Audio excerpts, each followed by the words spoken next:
Oi, gente, muito boa noite para você que nos acompanha ao vivo aqui pelo canal 16 da NET, também nas nossas redes sociais do Parlamento Caxiense.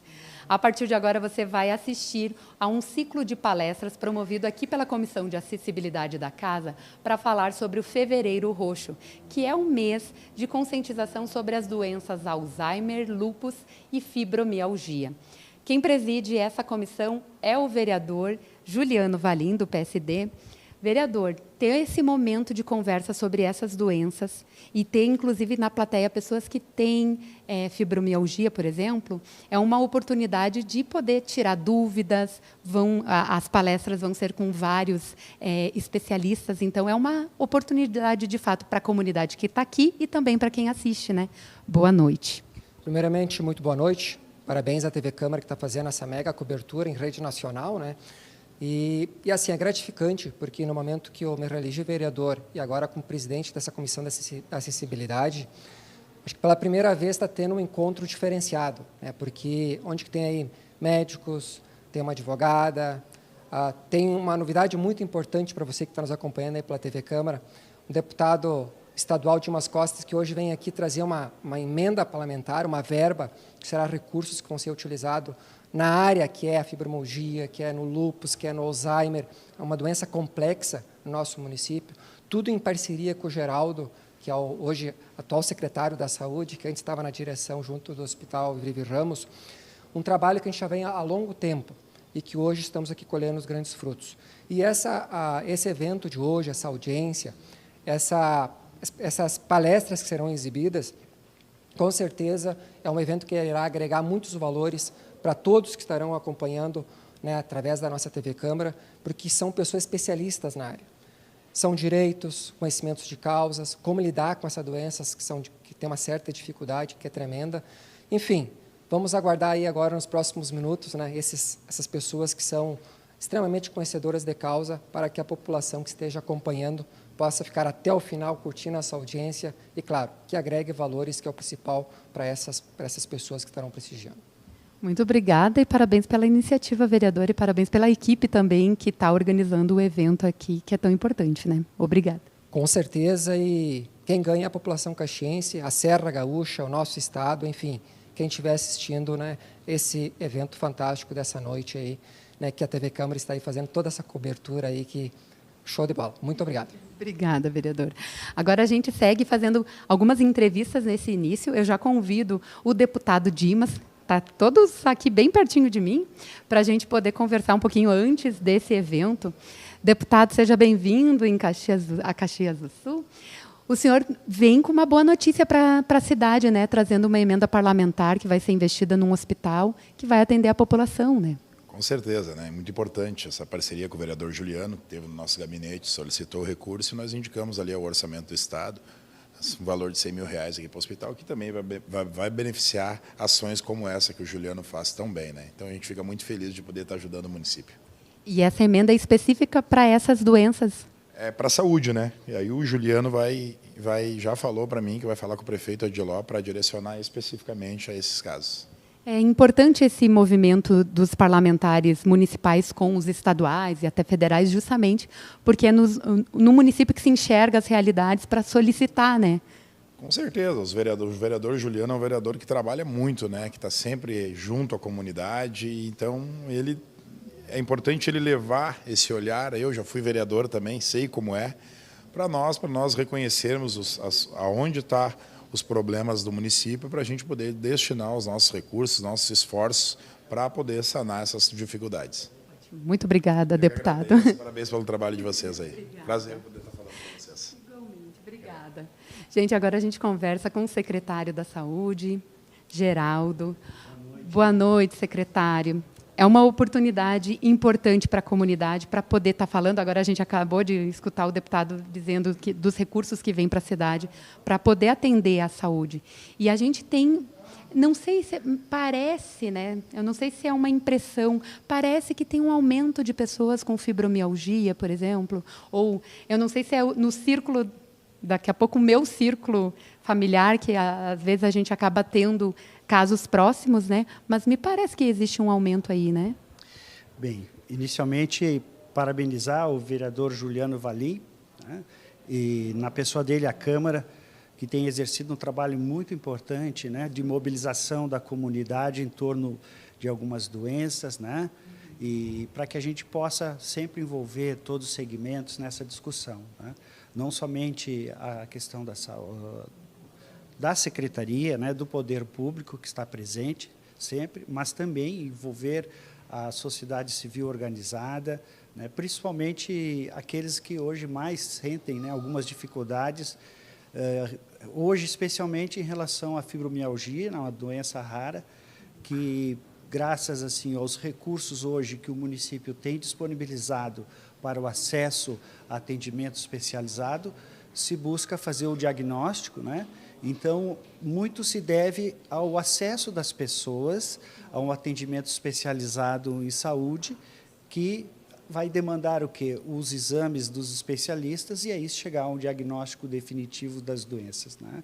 E as doenças raras, né, implica também em alta tecnologia e em atenção médica especializada, né? Então, estamos aqui participando desse fórum hoje, trazendo a equipe técnica na direção médica do Centro de Especialidades de Saúde, a doutora Paula, né, doutora Paula Gasperin, e também o nosso diretor médico técnico da atenção primária em saúde, que é aquele que orienta toda a atenção lá na base, nas unidades básicas de saúde, a equipe, né, para participar dessa discussão, que é uma preocupação constante em poder diagnosticar de uma forma precoce, para que se inicie o tratamento, né, o mais breve possível, para evitar os agravos na saúde. E as doenças raras, né, é uma das doenças que a gente sabe, muitas vezes tem doenças degenerativas, que nós precisamos fazer o tratamento precocemente para evitar os agravos ao cidadão, né.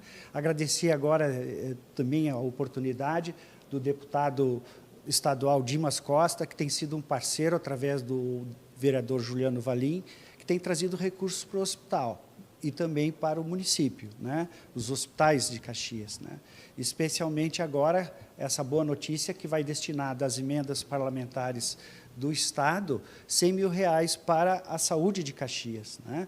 Então, já estava conversando com o vereador Juliano, que vai vir para o custeio para viabilizar algumas ações, né? Especialmente, né, na atenção especializada. Secretário, muito obrigada pelos esclarecimentos, e é justamente importante para que todos vocês estejam aqui para esclarecer, inclusive, a população que tem um público grande hoje, no dia de hoje, né? Muito obrigado, parabéns pela TV Câmara, né, que sempre tem dado a cobertura, né, com muita eficiência e a profundidade que todos os assuntos merecem. Muito obrigada, secretário. Agora a gente recebe, por favor, A Rosângela Gering, que é presidente da Caxias Abraça Fibro. Rosângela, a gente vê esse movimento, né, seja nas organizações ou até mesmo em atendimento especializado de fibromialgia. Vocês têm um número levantado de pessoas com fibromialgia em Caxias do Sul que participam da associação? Atualmente, pelo SUS, a gente tem um dado de 350 pessoas que são tratadas pelo SUS, com fibromialgia já. E como é o serviço da associação? Como a associação atende esse público? A gente está tentando dar o suporte necessário, né? Fazendo um grupo de apoio, com conversas, né? Porque a fibromialgia ela acarreta muito a depressão e a ansiedade, então é um impacto muito grande na vida da pessoa, né? Então muitas conviver assim com dores constantes acabam caindo tanto na depressão como na ansiedade. Então a gente procura manter esse apoio, né, do grupo e correr atrás de mais benefícios, mais direitos, né? Junto agora com o Juliano, a gente está conseguindo isso, da comissão. Temos o apoio também da Secretaria da Saúde, que também está nos ajudando na divulgação, que também é bem importante, né? Porque a maioria das pessoas nem sabe ainda que tem carteirinha em Caxias do Sul, que nós temos o direito à prioridade, eles ainda não têm esse conhecimento, né? Então, a gente está fazendo essa divulgação também.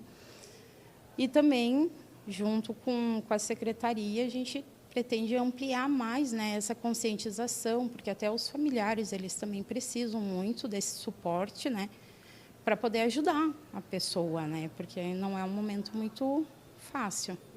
Rosângela, para esclarecer também, não sei se é contigo, né? A gente está falando da fibromialgia, por exemplo, que é o que se trata da associação de vocês especificamente, mas para quem não sabe o que é a fibromialgia, que tipo de doença é essa? Tem como a gente esclarecer aqui? Ela é uma desregulação do sistema nervoso, né? Então, a princípio, é o que está direcionando os estudos, né? Então, é como se o sistema nervoso ele desse uma pane, assim, basicamente, né? E ele não processa direito a dor. Então, ele amplifica. Não é como se fosse, né, pessoa normal, ela sente, né, um nível de dor, o fibromialgico vai sentir muito mais. E daí o suporte de vocês é justamente para achar alternativas para ter uma qualidade de vida também, né? Exatamente isso, porque envolve não somente medicações, né? Nós temos tratamento, tem acupuntura, que já se mostraram bem eficientes também, né? Porque normalmente o fibromialgico ele acaba fica recluso em casa, né? Ele não pratica atividade física, então tudo isso vai dificultando muito, né? Já mais um passo a depressão mesmo, né? Então precisa, vamos dizer assim, ampliar um pouco mais, né? Não tratar ela somente com a medicação, mas também tem acupuntura, hidroginástica, então isso também está ajudando bastante. Rosângela, obrigada. A gente vai ter uma noite aí para esclarecer mais essas dúvidas. Agora a gente recebe a doutora Vanessa. Tudo bem, doutora Vanessa? A senhora Vanessa Souza, que é advogada. A ideia é trazer informação sobre os direitos que essas pessoas, tanto quem tem fibromialgia, quanto lúpus e Alzheimer. Boa noite. Boa noite. O que acontece, né? A maior parte das pessoas não tem conhecimento de todos os direitos que elas têm, então precisa ter mais acesso às informações. Então, o objetivo de hoje é trazer para elas todos os direitos que elas possuem, né? Assim como benefícios previdenciários, ações de medicamentos e N outros direitos que provavelmente vocês vão acabar vendo na noite de hoje. Muito obrigada, doutora. Obrigada. Gente, agora a gente recebe também a doutora Paula Gasperin, neurocirurgiã, para a gente tirar essas dúvidas mais específicas das doenças, né? A questão da fibromialgia, a gente falava anteriormente, porque tem a questão do atendimento especializado, tem a questão do Alzheimer, do lúpus também, que às vezes comete pessoas mais jovens também, além do Alzheimer, que também tem casos assim. Como vocês analisam esses dados, os pacientes, o monitoramento desses números que se tem em Caxias do Sul e como se atende essas pessoas também? Boa noite. Boa noite a todos que estão nos acompanhando. Agradeço o convite. Vai ser um prazer a gente trocar ideias aí essa noite de assuntos tão importantes e tão relevantes, né? Porque tem um impacto socioeconômico muito grande. Então, eu atuo na parte de neurologia clínica, sou neurologista e vamos conversar bastante hoje sobre as questões de Alzheimer. Eu atendo também, sou neurologista do nosso ambulatório SUS ali no CES, diretora técnica ali também. Então, como é que é o nosso acompanhamento? Nós fazemos revisões ambulatoriais bem de perto, né, com monitoramento de tratamento, estímulo de outras terapias não farmacológicas, né? Então, a gente procura dar todo acesso e todo esse respaldo para a família desde que ela recebe o diagnóstico, né? Porque há uma necessidade de uma reestruturação de toda uma rede, de toda uma cadeia, né? O paciente é impactado inicialmente com o diagnóstico, mas a gente sabe que com a progressão da doença, muito mais a família acaba sendo impactada com isso, né? O núcleo de cuidado. Então, o nosso objetivo é sempre proporcionar que esse núcleo de cuidado possa estar organizado junto à atenção primária, conversando com as assistentes sociais, podendo proporcionar todos os direitos, né, que essa família vai ter junto a esse idoso, né, ou essa pessoa mais nova, porque, de fato, alguém vai ter que assumir a responsabilidade por esse doente, né? Então, nós temos um monitoramento e consultas ali especializadas no CES, né? Nós temos uma equipe de neurologistas que consegue dar todo esse suporte para a gente. E se a gente descobre de forma precoce a doença, tem como, de repente, diminuir os danos ou diminuir a progressão dessa doença? Eu não sei se é de cada caso também, né? De fato, ela é uma doença neurodegenerativa que a gente não tem cura, né? Então, o que a gente consegue é retardar a progressão, sim, com tratamento medicamentoso. Mas o mais importante são as terapias não medicamentosas, né? Então, a inserção social, os centros-dia, o núcleo de cuidado está bem acolhido, porque isso gera uma ansiedade, né? E o cuidador adoece, existe a síndrome do cuidador, né? Então, a gente não tem como frear, a gente não tem como, ainda não temos tratamento disponível para que essa doença pare a sua progressão, mas a gente consegue retardar e, principalmente, diminuir o impacto econômico e social dessa família. Que a gente sempre diz, o meio ambiente precisa estar, né, o lar onde esse doente está inserido, ele precisa estar muito bem organizado. Isso vai fazer com que as terapias até respondam mais e esse idoso vai conseguir ter funcionalidade e qualidade de vida por muito mais tempo. E a informação também faz com que se organize esse meio, né?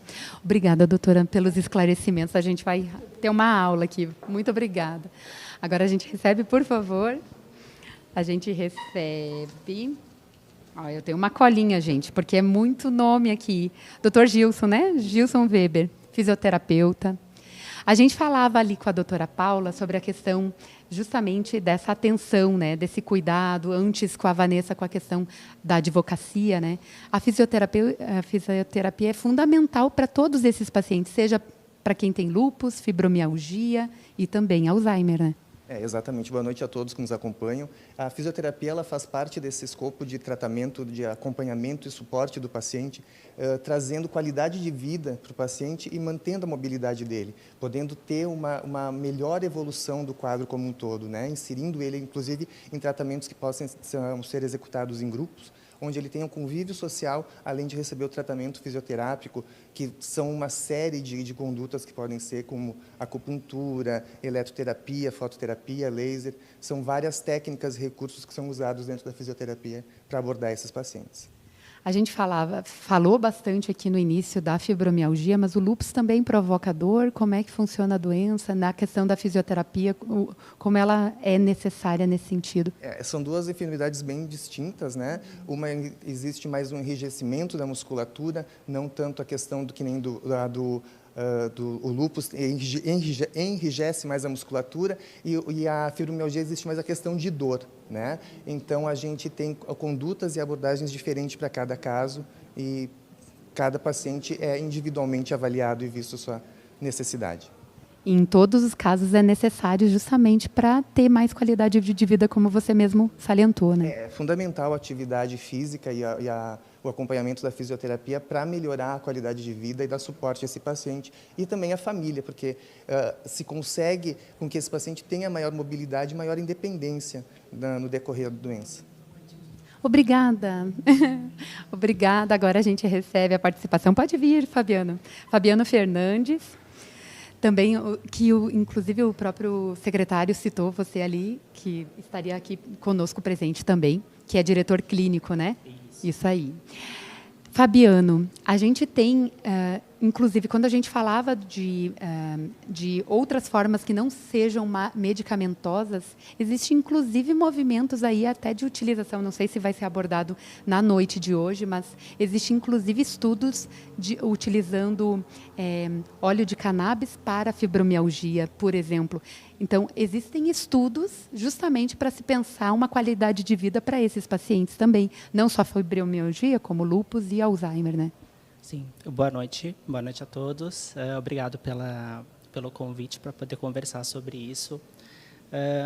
A abordagem, né, tanto farmacológica, né, e esses novos estudos, né, abordando o cannabis, tanto a não farmacológica em conjunto, na verdade, elas são essenciais para o tratamento dos pacientes, né? E isso a gente está falando das 3 doenças, tanto do lúpus, tanto da fibromialgia, quanto do Alzheimer, né? Então, a melhor estratégia é levar a informação para o paciente de uma maneira que ele consiga entender, e esse é um desafio da atenção primária, né? A gente conseguir lá na ponta, conseguir ter um acolhimento de qualidade e prover isso para o paciente. E vocês, na secretaria, criam formas de reunir, inclusive, esses pacientes, assim como tem as UBSs, né, que promovem ações que reúnem alguns pacientes de determinadas áreas, vocês também fazem isso com esses pacientes, especificamente dessas doenças? Isso. Por exemplo, essa semana a gente teve uma reunião com os gerentes das UBSs e a gente recebeu, né, integrantes da Abraça Fibro, de Caxias, que abriram a palavra, né, conversaram um pouquinho com a gente sobre a experiência, né, tanto da fibromialgia como que é a experiência delas dentro do consultório, né, tentando trazer isso para a gente conseguir abrir um diálogo e melhorar também, né, sempre ter um potencial de melhorar esse atendimento, né, entender como é que está sendo feito esse acolhimento e sempre conseguir desenvolver isso. Obrigada pelos esclarecimentos. Uma ótima palestra que vocês vão dar ali. Obrigada, viu? Gente, já tivemos uma aula aqui nesse início, né? Mas, claro, a gente tem uma noite ainda aí, até às 10 horas da noite, nesse ciclo de palestras, falando sobre essas 3 doenças, Alzheimer, lúpus e fibromialgia. Então, a gente super deixa o convite para que vocês acompanhem essa reunião com essas diversas palestras promovidas pela Comissão de Acessibilidade aqui da casa. TV Câmara Caxias, na comunidade todo dia. Agora vocês ficam com as palestras. Todos, primeiramente, uma satisfação em recebê-los aqui na Câmara de Vereadores de Caxias do Sul. Uma muito boa noite a todos que estão nos prestigiando através do canal 16 da NET e também das demais mídias sociais. Primeiramente, quero agradecer a Deus por nos permitir estar aqui hoje, reunidos para um momento importante, onde iremos falar sobre fibromialgia, lúpus e Alzheimer. Quero também saudar a todos os nossos telespectadores. É sempre uma satisfação. O Fevereiro Roxo é mais do que uma campanha, é o chamado à conscientização sobre essas doenças, que impactam profundamente a vida de tantas pessoas e que precisam de mais atenção, informação e de políticas públicas eficazes.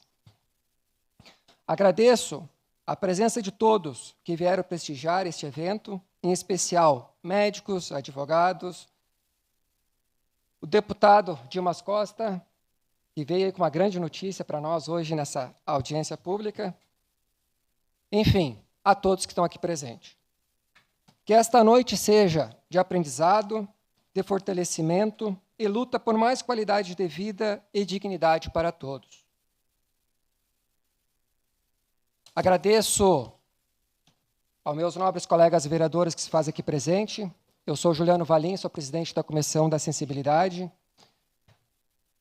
Faz parte da nossa comissão a vereadora Daiane Mello, o vereador Daniel Santos, a vereadora Rose Frigieri e a minha colega, a vereadora Andressa Mal, do qual, já de imediato, já vou passar a palavra.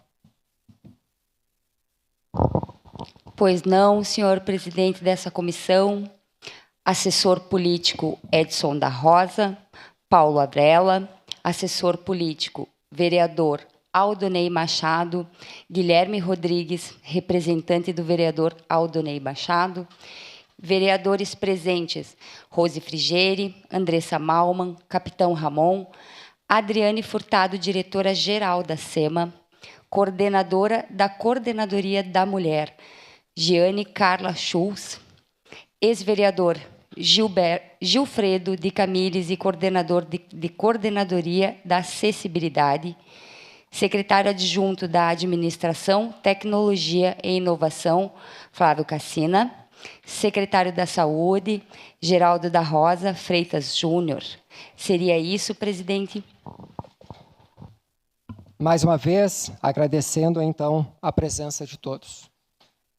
Dando início à nossa atividade, e, mais uma vez, é uma satisfação nesta casa estarmos aqui com pessoas de tanto conhecimento, e diria que pela primeira vez, um evento diferenciado no quesito, que vamos falar especificamente de 3 doenças gravíssimas e que afeta boa parcela da nossa população brasileira.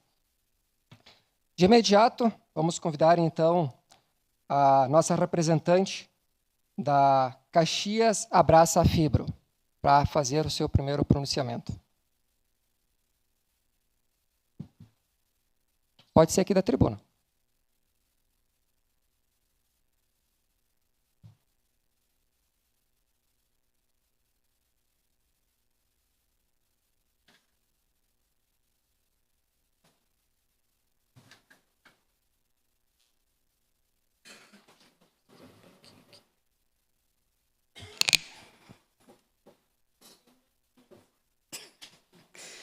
Boa noite a todas e a todas. Me chamo Rosângela Guering, sou representante do grupo Caxias Abraça Fibromialgia. Eu também sou fibromiálgica. Gostaria, primeiramente, de agradecer a presença de todos nesse evento. Agradecer à mesa, em especial ao vereador Juliano, da Comissão da Acessibilidade, e a Viviane, que engajaram na nossa causa. Bom, poderia iniciar aqui relatando os inúmeros sintomas da fibromialgia, mas optei por falar das dificuldades do dia a dia e o sofrimento que essas nos causam, assim como de umas demandas que ainda necessitamos para enfrentar a síndrome. Começo trazendo, por exemplo, algumas questões a se pensar. O quanto a falta de conhecimento da síndrome nos afeta e prejudica ainda mais.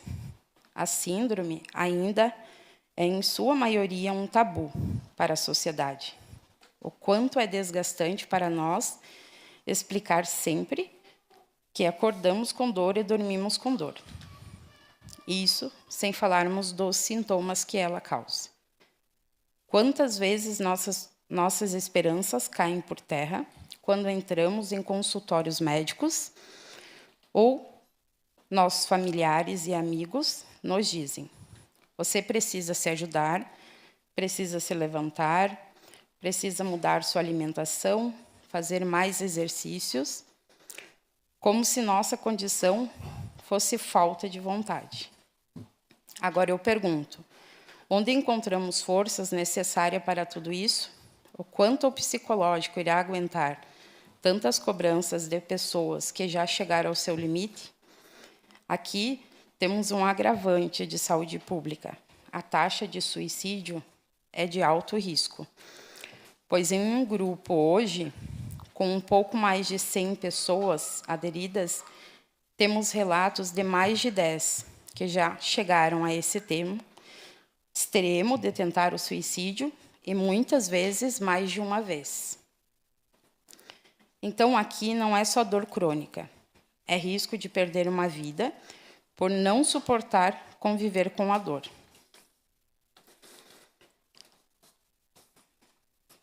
Gostaríamos de que as pessoas, tanto os familiares como médicos, nos perguntassem como é a vida do fibromialgico, como é sua rotina, como é trabalhar com dor, com tantas crises. A empresa entende quanto precisa se ausentar das crises de dor ou para fazer uma consulta? Como é a sua vida em casa? Você tem suporte ou precisa dar conta de todas as tarefas domésticas sozinha? A família sabe o que é fibromialgia e todos os seus sintomas? E nós gostaríamos de receber essas perguntas. Posso te ajudar com algo? Você consegue sair agora? Gostaria de ir comigo? Posso ir com você ao médico? E é a principal. Hoje você está melhor?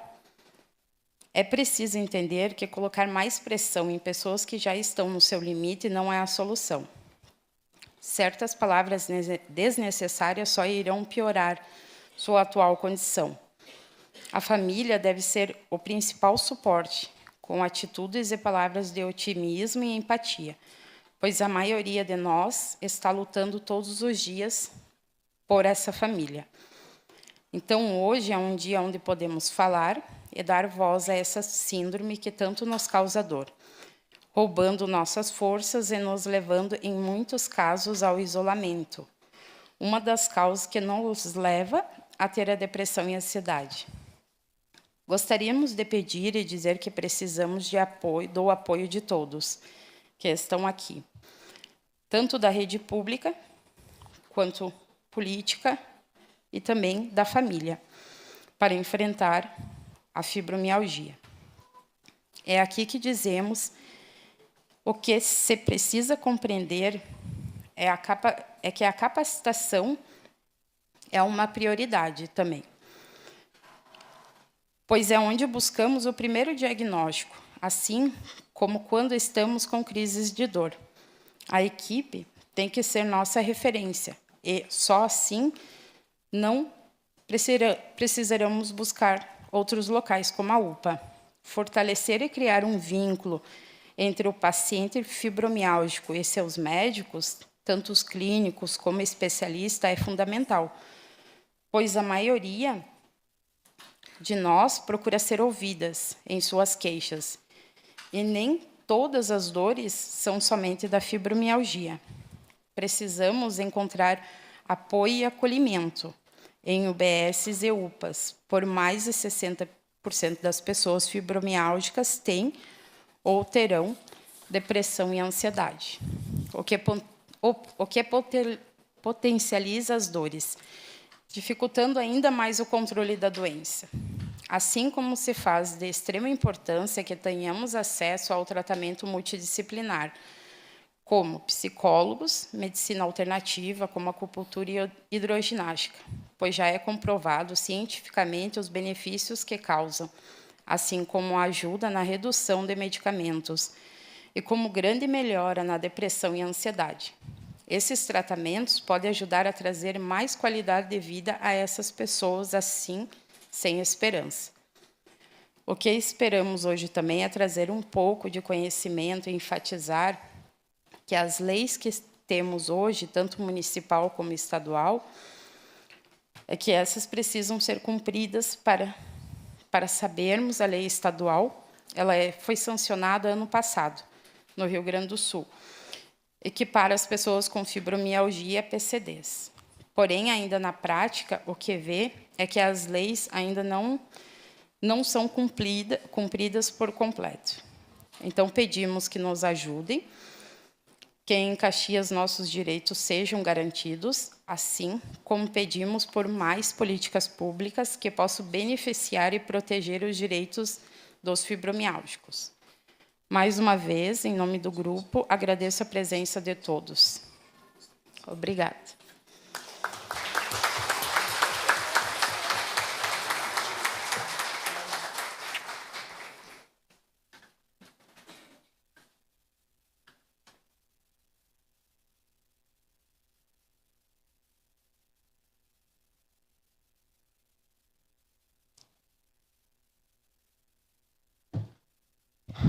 Dando sequência, parabéns pelas vossas considerações, Rosângela, por esse grupo fantástico que você é uma das que ajuda a coordenar. Acho que é sempre importante, é uma luta grandiosa. A gente começou a receber a visita de vocês ali na nossa comissão. E quem ganha é sempre a população, com essa batalha aí de muitas pessoas que sofrem. Agora vamos passar a palavra para o doutor Fabiano Fernandes, diretor técnico da atenção primária das UBS aqui de Caxias do Sul. A palavra está com a vossa pessoa. Boa noite a todos. Obrigado pela oportunidade aí, pelo convite para a gente poder conversar um pouquinho a respeito dessas 3 doenças. Vou levantar um pouquinho aqui. Isso, agora sim. Sobre essas 3 doenças que têm um impacto tão importante na nossa saúde, né? Falar um pouquinho brevemente sobre essas 3 doenças. O Alzheimer, eu sei que a doutora Paula vai conversar um pouquinho mais a respeito, então eu vou tentar ser um pouquinho mais sucinto, tá?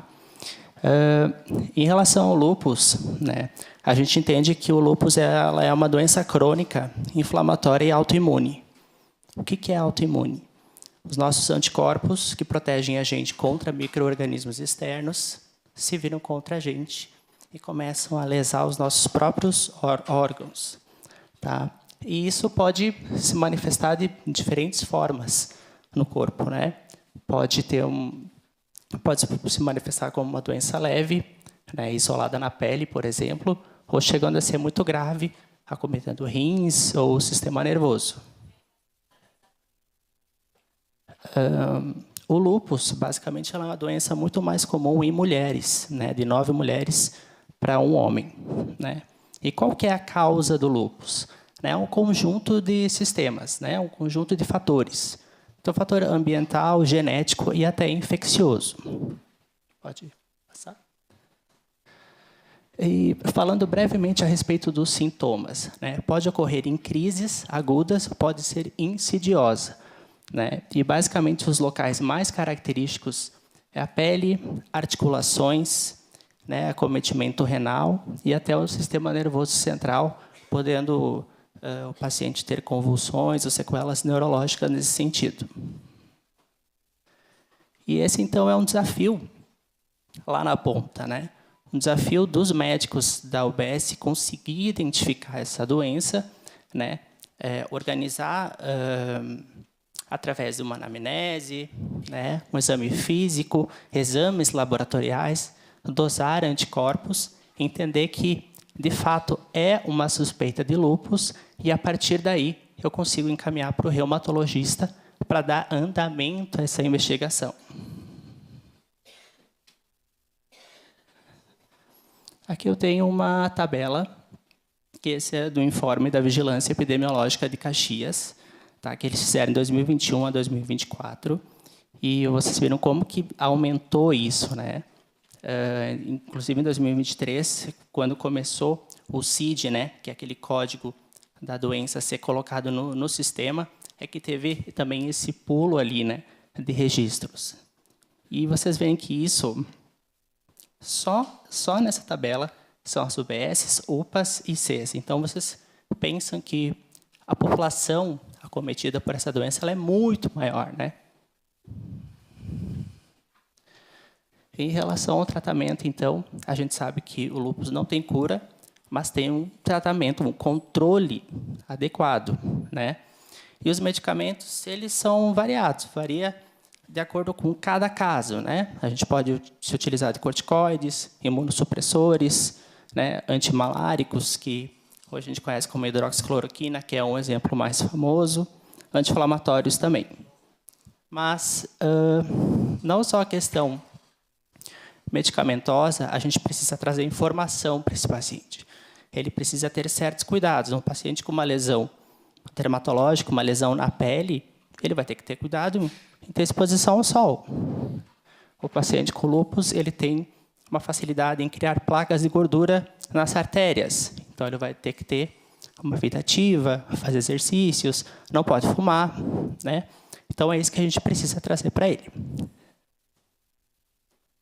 E agora, saindo, então, do lúpus, falando um pouquinho sobre a fibromialgia, eu trouxe essa imagem porque eu acredito que essa imagem, muitos dos que estão aqui podem se identificar um pouco com isso. Esse sofrimento diário, que, por muitas vezes, por ter uma questão crônica e progressiva, e muitas vezes que não tem uma resposta adequada com o medicamento, pode trazer muito sofrimento para esse paciente, né? E para só voltar um pouquinho, por favor, queria só conceitualizar um pouquinho a fibromialgia para a gente poder colocar ela como diagnóstico. A fibromialgia, ela é a manifestação de dor muscular por todo o corpo, sustentada por mais de 3 meses. E uma característica dela é que, com a avaliação laboratorial, avaliação de exame de imagem, é tudo normal, não tem nenhuma alteração. Geralmente, é um paciente com exames perfeitos, mas a dor está lá, o sofrimento está lá, né? Então, essa aqui é uma característica.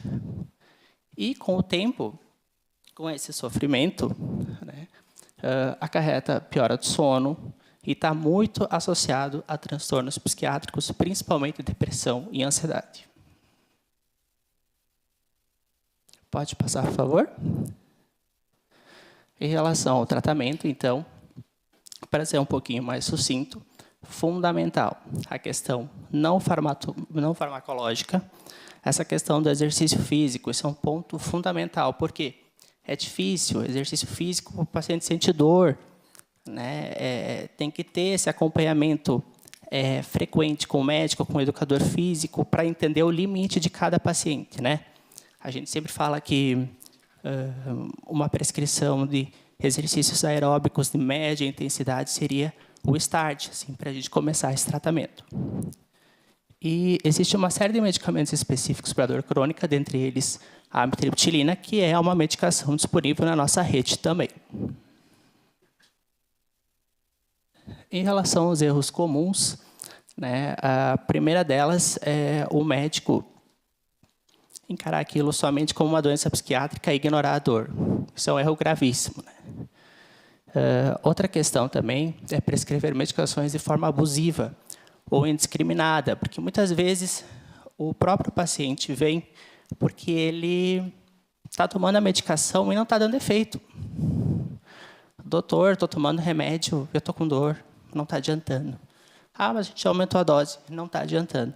Então, muitas vezes, a gente se sente numa posição de querer ajudar, mas a gente precisa também saber o que está podendo ajudar e o que pode ser ruim para o paciente. E uma questão fundamental que até essa semana a gente teve uma reunião de gerentes na secretaria e a gente recebeu o pessoal da Abraça Fibro e eles falaram a respeito da questão de acolhimento de qualidade dentro das UBS. Isso é uma questão que é fundamental, a gente trabalhar nisso. A qualidade do acolhimento, o reconhecimento da doença, né? Entender essa questão e passar isso para o corpo clínico. Pode passar, por favor. Em relação ao reconhecimento, a questão do cartão da prioridade do fibromialgico, isso foi um direito recente, né? Em março do ano passado, teve a Lei 9091, que fala a respeito dessa questão do serviço público dar prioridade para o portador da fibromialgia através do cartãozinho. Hoje, como é que funciona? Na UBS identificado, né, que o paciente tem uma suspeita, um provável diagnóstico de fibromialgia, é encaminhado para o reumato, o reumatologista avalia e faz um laudo, e através desse laudo ele consegue o cartão da fibromialgia. Eu acho que esse é um ponto também que a Abraça Fibro falou até essa semana, né? Que muitas pessoas portadoras não sabem desse direito que elas têm. Então, esse é um ponto importante a ser ressaltado. Aí tem uma outra tabela que mostra o aumento do número de casos com o passar dos anos, desde 2021 até 2024.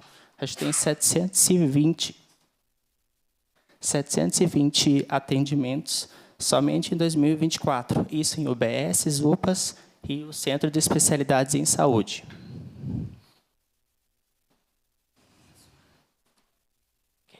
Obrigado. Resumidamente, o Alzheimer, eu não vou ocupar muito a fala da Paula, né?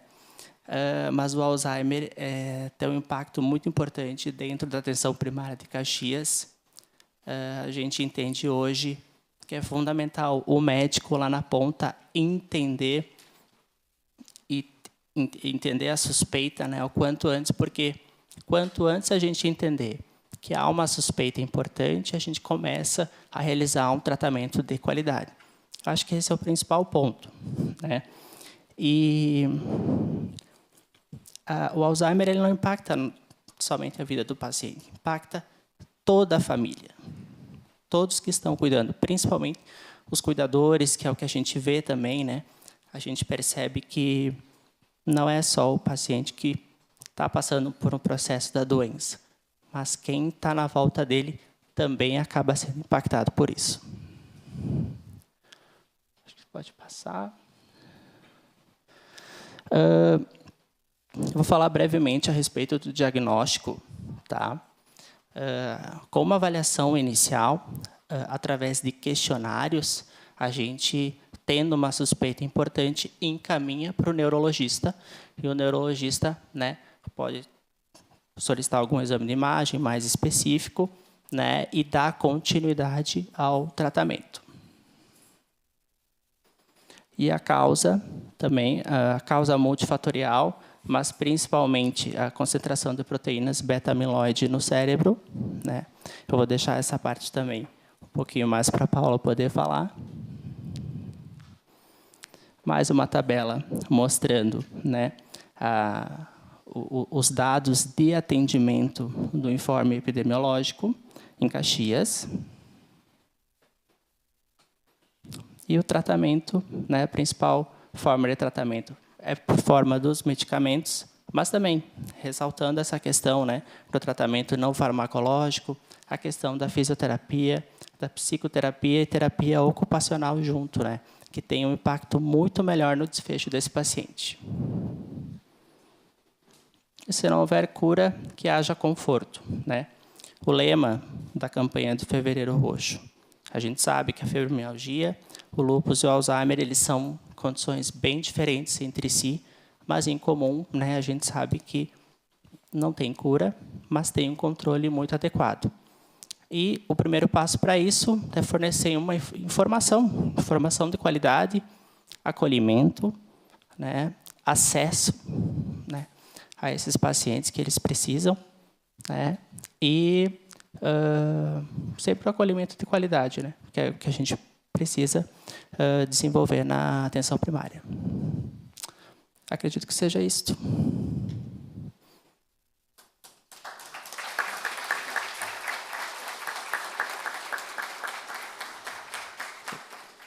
Obrigado. Muito obrigado, Dr. Fabiano, as vossas considerações. Muito importante. Neste momento, convido a ocupar a tribuna a doutora Paula Gasperin, que é médica neurologista, especializada no tratamento de doenças neurológicas com toxina botulinínica, incluindo distonia cervical, enxaqueca, espasmo hemifacial, blefarospasmo, dor crônica e espasticidade. Atualmente é neurologista no Hospital da Unimed Nordeste, diretora técnica do Centro de Especialidades da Saúde de Caxias do Sul, possui vasta experiência acadêmica, tendo sido monitora de neurofisiologia da UCS por 3 anos, além de participar ativamente de cursos, eventos e pesquisas. A palavra é da vossa pessoa. Muito obrigada, boa noite a todo mundo. Eu cumprimento as autoridades aqui presentes, ao público que está aqui presente, a todo mundo que está nos assistindo em casa. Agradeço imensamente pelo convite, vereador Juliano, porque esse é um tema de muita relevância. Eu sou neurologista, atendo no setor privado, mas também atendo no SES, né? Então, desde 2017, tenho essa vida pública dentro de mim, então a gente se confronta com as dificuldades dessa doença todos os dias. Pode passar. Esse vai ser o nosso escopo da apresentação hoje, então eu vou falar basicamente sobre a doença, sobre o que a gente tem de tratamento hoje, sobre o que a gente pode intervir. Pode passar. O que é a doença de Alzheimer, então? Pode passar. Falando sobre a questão da fisiopatologia, ela é uma doença neurodegenerativa, né, crônica, progressiva, que nós não temos cura, que acaba acometendo tanto, quando a gente fala em cognição, ela vai acometer memória, todas as outras áreas da cognição relacionada à orientação e também a questão comportamental do indivíduo. Para vocês terem uma ideia, Alois Alzheimer, que foi um psiquiatra alemão em 1906, começou a perceber alterações nos seus pacientes e foi ele a primeira pessoa a descrever, então, sinais que poderiam sugerir doença de Alzheimer e que depois, por estudos patológicos, a gente conseguiu a comprovação disso. Então, para vocês terem uma ideia de como é antigo, né? A gente está falando de uma doença que existe há muitos anos e uma doença onde a gente ainda se sente muito impotente com relação ao que a gente pode fazer, né, em relação ao que a gente pode tratar. Então, a ideia daqui a gente conversar hoje é eu trazer para vocês que é uma doença que quem convive com um familiar que tenha, ou quem até mesmo está numa fase inicial de doença, a gente pode, através de algumas estratégias, diminuir, reduzir bastante o impacto e o sofrimento dessa doença. Pode passar. Como que ela acontece? Então, lá no nosso cérebro, ao longo da vida, imaginem que o cérebro está funcionando, a gente vai acumulando várias proteínas, várias toxinas. Uma delas é a beta-amiloide. Porém, quando a gente é jovem, a gente tem um sistema, de certa forma, de limpeza dessas proteínas. E por alguns fatores determinantes, esses fatores podem ser fatores de risco da pessoa ou até um fator de risco genético, imaginem que esse sistema de limpeza falha. E aí essa proteína beta-amiloide começa a se acumular. Ela, a proteína tal, várias outras proteínas também. Essas proteínas vão se agregando, formando emaranhados lá em torno do neurônio, e esse neurônio começa um processo degenerativo, ele começa a morrer, né? E é isso que vai levando à atrofia cerebral. Então, é uma doença degenerativa, pode passar, que vocês podem ver por esse gráfico, começa muito antes dos sintomas. Lá na curva laranja e amarela, para vocês terem ideia, nós estamos tendo um indivíduo com prejuízo cognitivo leve. 30 anos antes, essa pessoa, esse indivíduo, já começou com esse sistema a falhar. E a gente já pode ter o acúmulo dessas proteínas acontecendo no nosso cérebro. Isso vai determinar que a pessoa tenha Alzheimer? Nem para todo mundo. E é por isso que a gente vai conversar bastante hoje também sobre prevenção.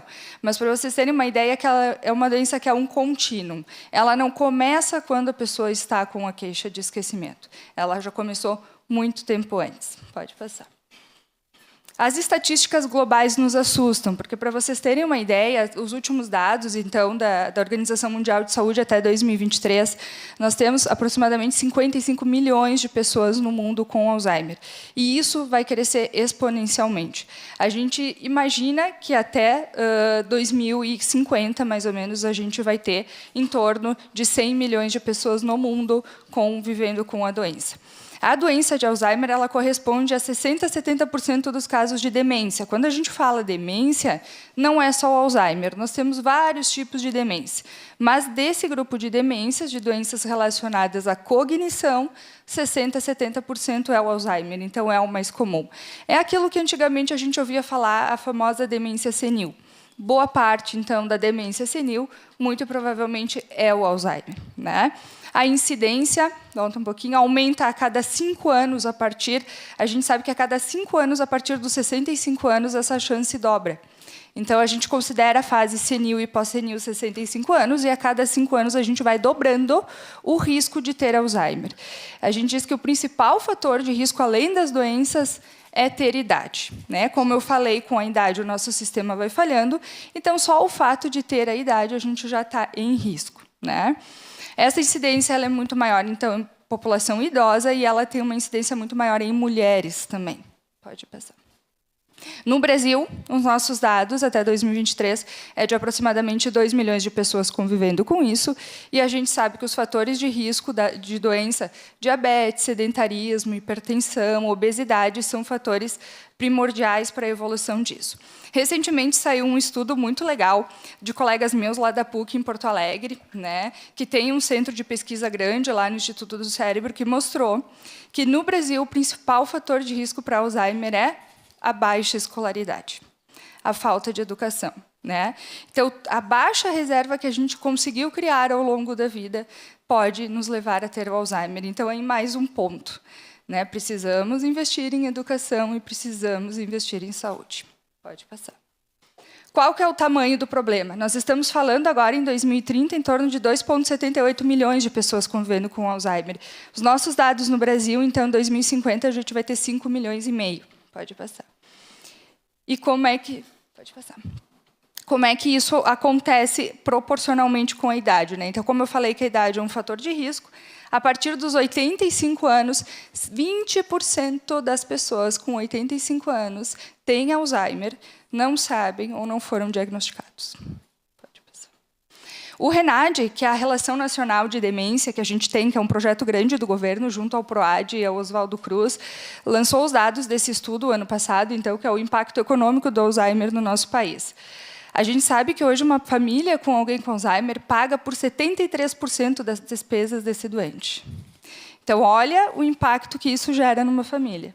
Cerca de 96,7 bilhões de reais é o custo que gerou ao nosso país em 2022. E o outro dado mais alarmante, 86% das pessoas cuidadoras são mulheres, que têm que largar o seu trabalho, alguém vai ter que parar de trabalhar para cuidar dessa pessoa, né? 20% dos casos ainda são diagnosticados, então a gente tem 80% que ainda está subdiagnosticado ou não diagnosticado. Pode passar.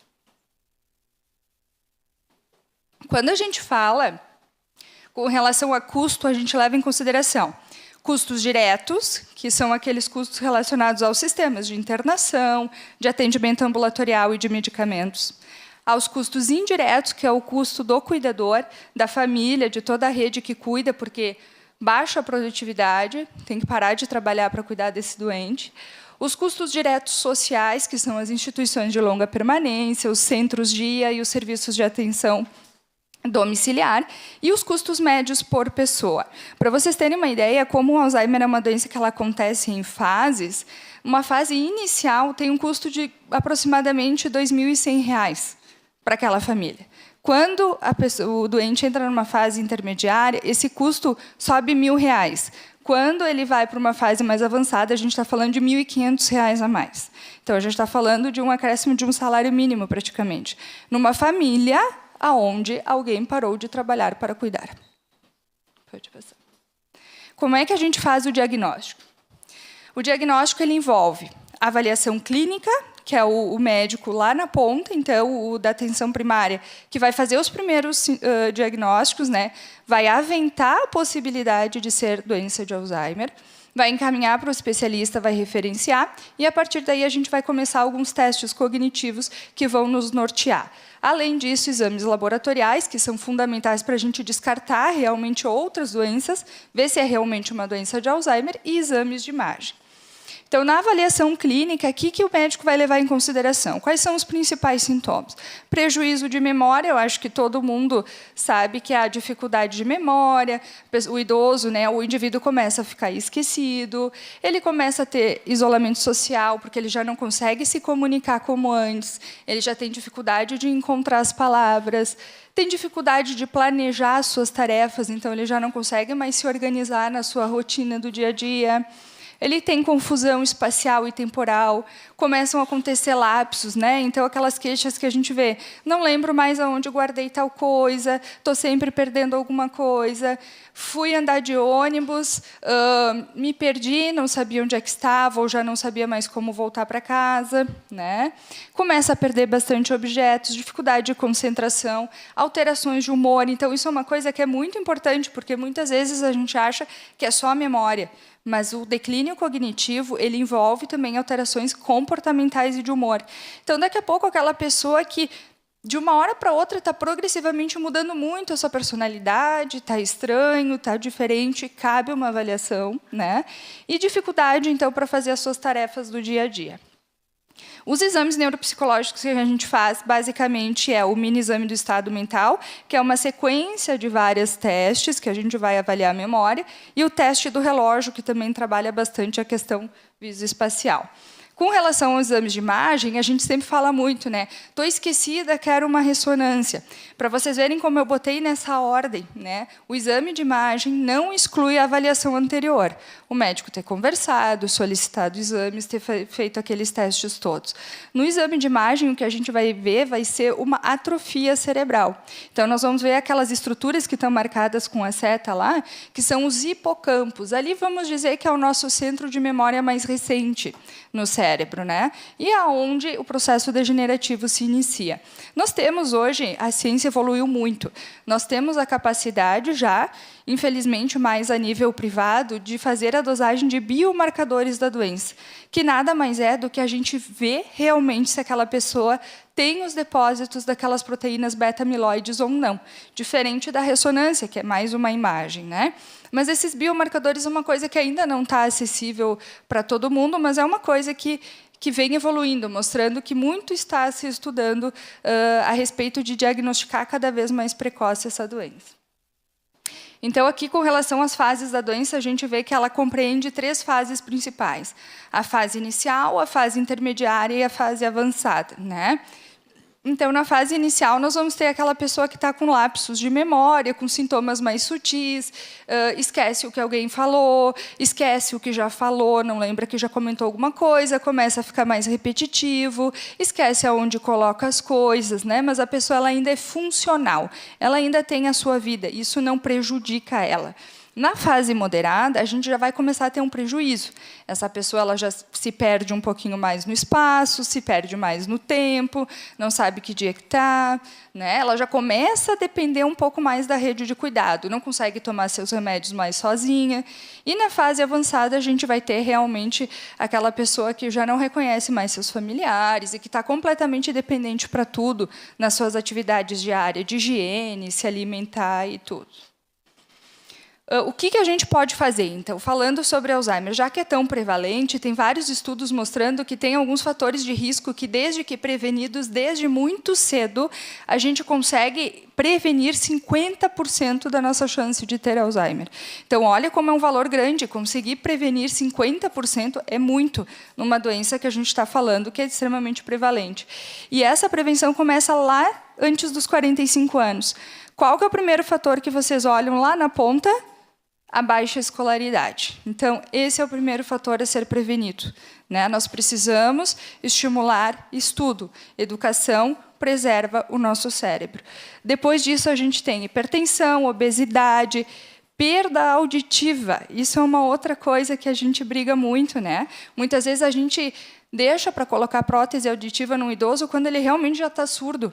E a gente sabe que a via de entrada de informação desse cérebro pelo ouvido é muito importante. Então, perda auditiva é fator de risco. Traumatismo craniano, consumo de álcool, sedentarismo, obesidade, diabetes. Então, todos são fatores de risco que vão se somando quando a gente soma tudo isso. Se eu consigo controlar as minhas doenças, faço atividade física, corrijo os meus problemas e mantenho o meu cérebro ativo, eu consigo atingir 50% de risco a menos de ter Alzheimer. Então, é bastante coisa, né? Pode passar. Esse é um outro gráfico que mostra também exatamente isso que a gente falou de um outro estudo grande, mostrando a baixa educação lá na ponta, ó, desde o início da vida. E, ao longo da nossa vida, a gente vai perpassando por todos aqueles fatores de risco que eles, em maior e menor grau, vão estar contribuindo para sempre um acréscimo.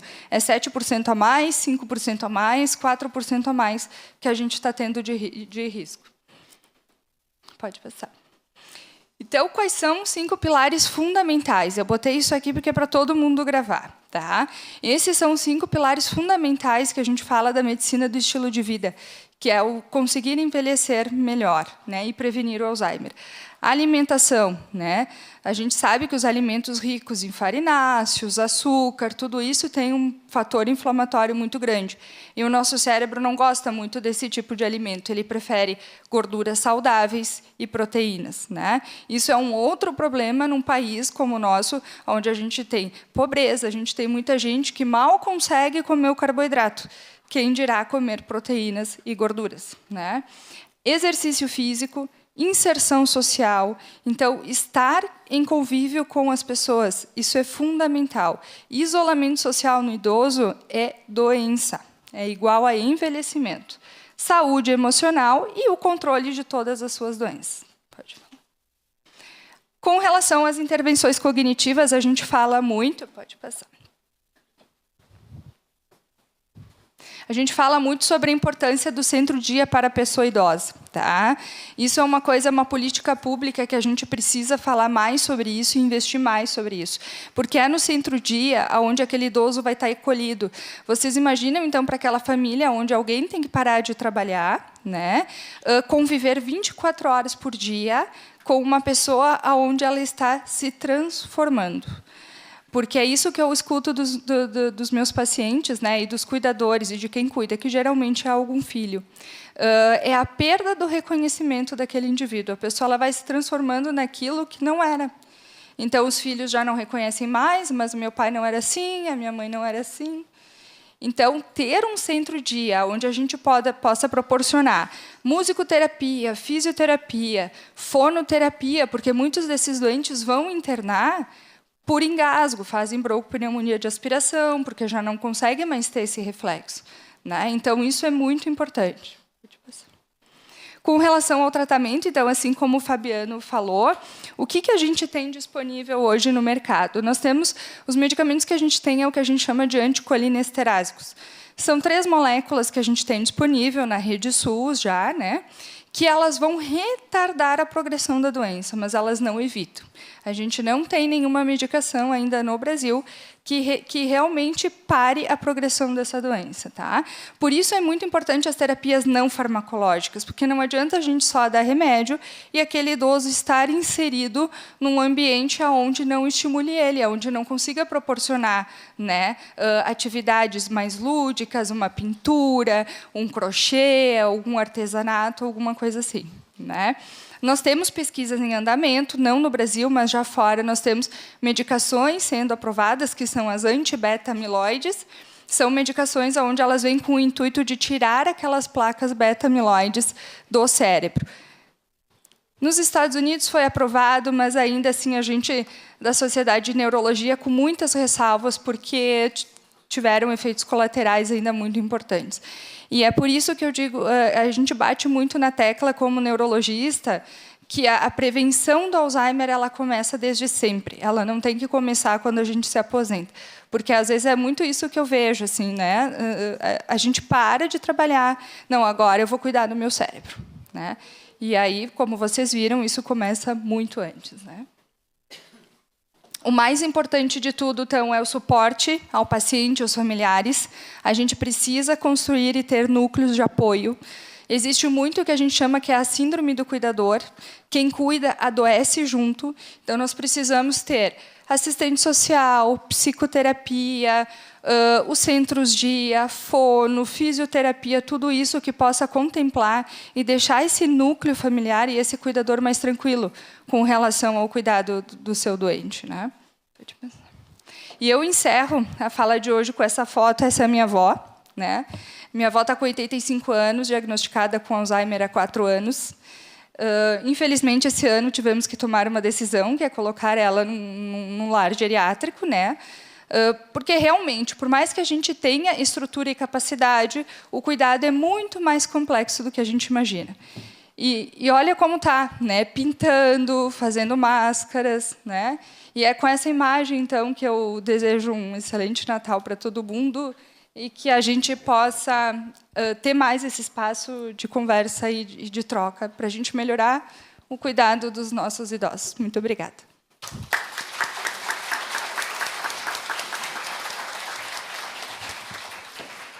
Doutora Paula, Olha, muito importante a vossa fala. Às vezes parece cansativo, não. É só quem tem uma doença grave sabe a importância desse sistema. E reforçando, parabéns para vocês, com toda a chuvarada que está em Caxias do Sul e Serra Gaúcha, vocês estão aqui firme. Porque temos muito assunto ainda pela frente. E claro, quem nos está acompanhando aí pela TV Câmara e demais redes sociais.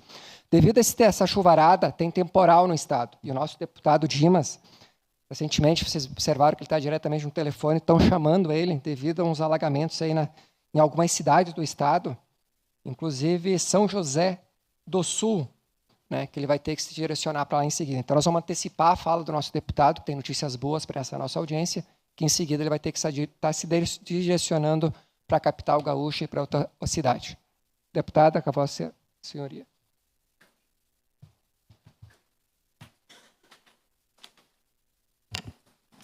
Boa noite. Vereador, eu já fui 8 anos vereador, então eu tenho um pouquinho de intimidade com essa tribuna, estava sentindo saudade aqui.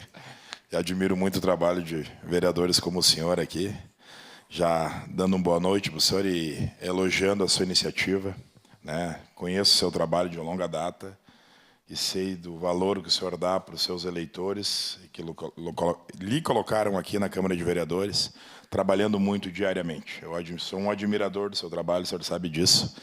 Quero cumprimentar todos que estão aqui presentes, né, todas as autoridades, demais vereadores, médicos, né, representantes de entidades e ao público aqui que está engrandecendo essa noite, Juliano, tão importante, né, para nós falarmos do Fevereiro Roxo, né? Então, subo essa tribuna para destacar a importância do Fevereiro Roxo, uma campanha dedicada à conscientização sobre doenças crônicas e muitas vezes invisíveis aos olhos da sociedade. O Alzheimer, o lúpus e a fibromialgia. O Alzheimer é uma doença neurodegenerativa que provoca o declínio das funções cognitivas, afetando a memória e a capacidade de realizar tarefas cotidianas. Com o envelhecimento da população, torna-se cada vez mais urgente promover o diagnóstico precoce e oferecer o suporte adequado aos pacientes e seus familiares. O lúpus, né, que é uma doença autoimune, que faz com que o sistema imunológico ataque tecidos saudáveis, afetando múltiplos órgãos e sistemas como pele, articulações, rins e cérebro. Afeta principalmente mulheres jovens entre 20 e 45 anos e seu diagnóstico precoce é fundamental para garantir que os pacientes sigam o tratamento adequado. A fibromialgia caracteriza-se por dores musculares generalizadas e fadiga extrema, frequentemente associada a distúrbios emocionais, como depressão e ansiedade. Embora não tenha cura, o tratamento adequado pode melhorar significativamente a qualidade de vida dos pacientes. Aqui em Caxias do Sul, avançamos na promoção de políticas públicas que beneficiam pessoas com essas condições.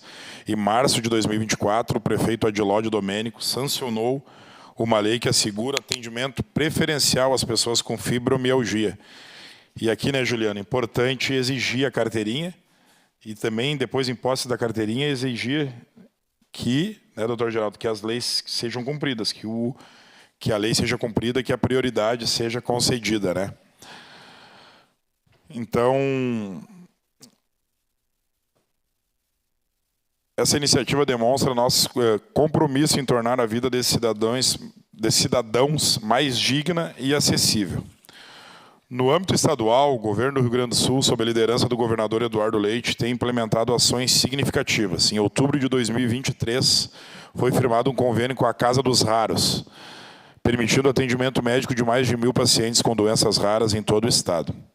Essa parceria assegura um diagnóstico preciso e rápido, além de oferecer suporte multiprofissional aos pacientes e suas famílias.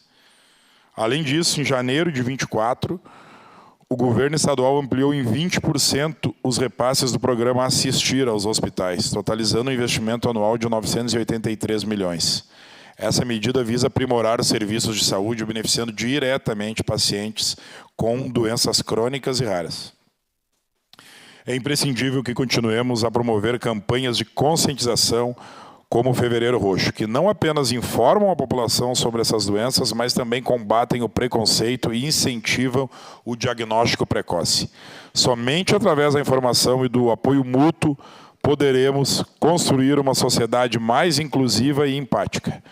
Aproveito também, vereador Juliano, para dizer aqui que a seu pedido nós estamos destinando R$100 mil ao nosso mandato aqui, indicando ao orçamento do Estado, né, que em breve vai estar nos cofres da Prefeitura, né, para o custeio da saúde, que, com a articulação do vereador Juliano, com o prefeito Odiló, também vai poder ajudar nessa causa. Nós, né, doutor Geraldo, o senhor sabe, junto ao deputado Calef, já destinamos muitos recursos para o Hospital Virve Ramos, né, então a gente procura sempre estar trabalhando em prol da saúde de Caxias.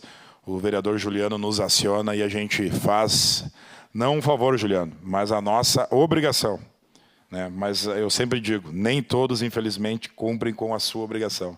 Então, por mais pessoas que, assim como tu, usam a vida pública para cumprir com as suas obrigações e para ajudar as pessoas que tanto precisam. Meu muito obrigado a todos e fico à disposição do povo caxiense.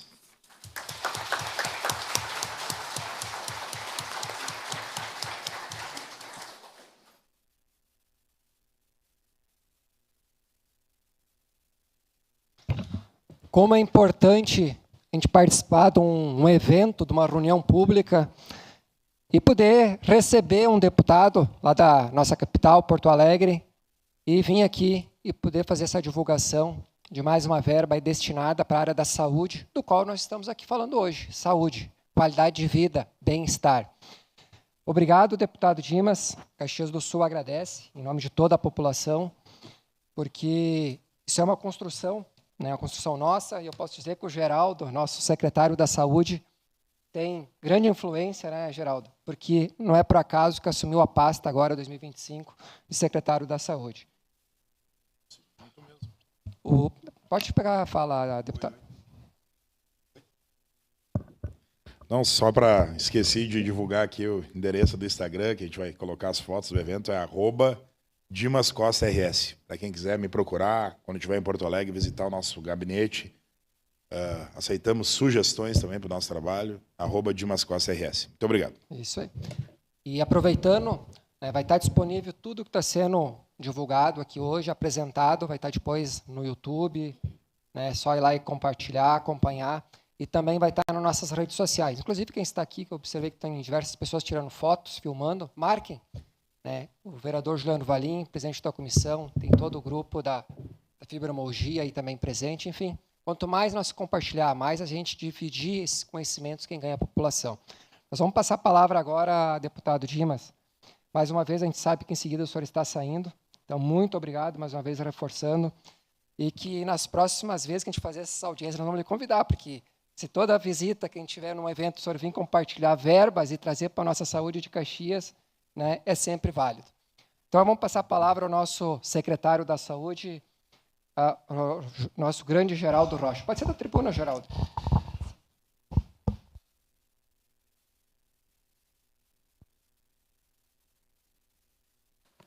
Boa noite a todos que estão assistindo essa audiência pública. Inicialmente, parabenizar a iniciativa do vereador amigo Juliano Valim e, na sua pessoa, já saudar todos os vereadores aqui que prestigiam esse evento, os assessores dos vereadores, especialmente o deputado Dimas Costa. Sempre que ele vem a Caxias nos visitar, traz sempre boas notícias, especialmente para a saúde, né, deputado?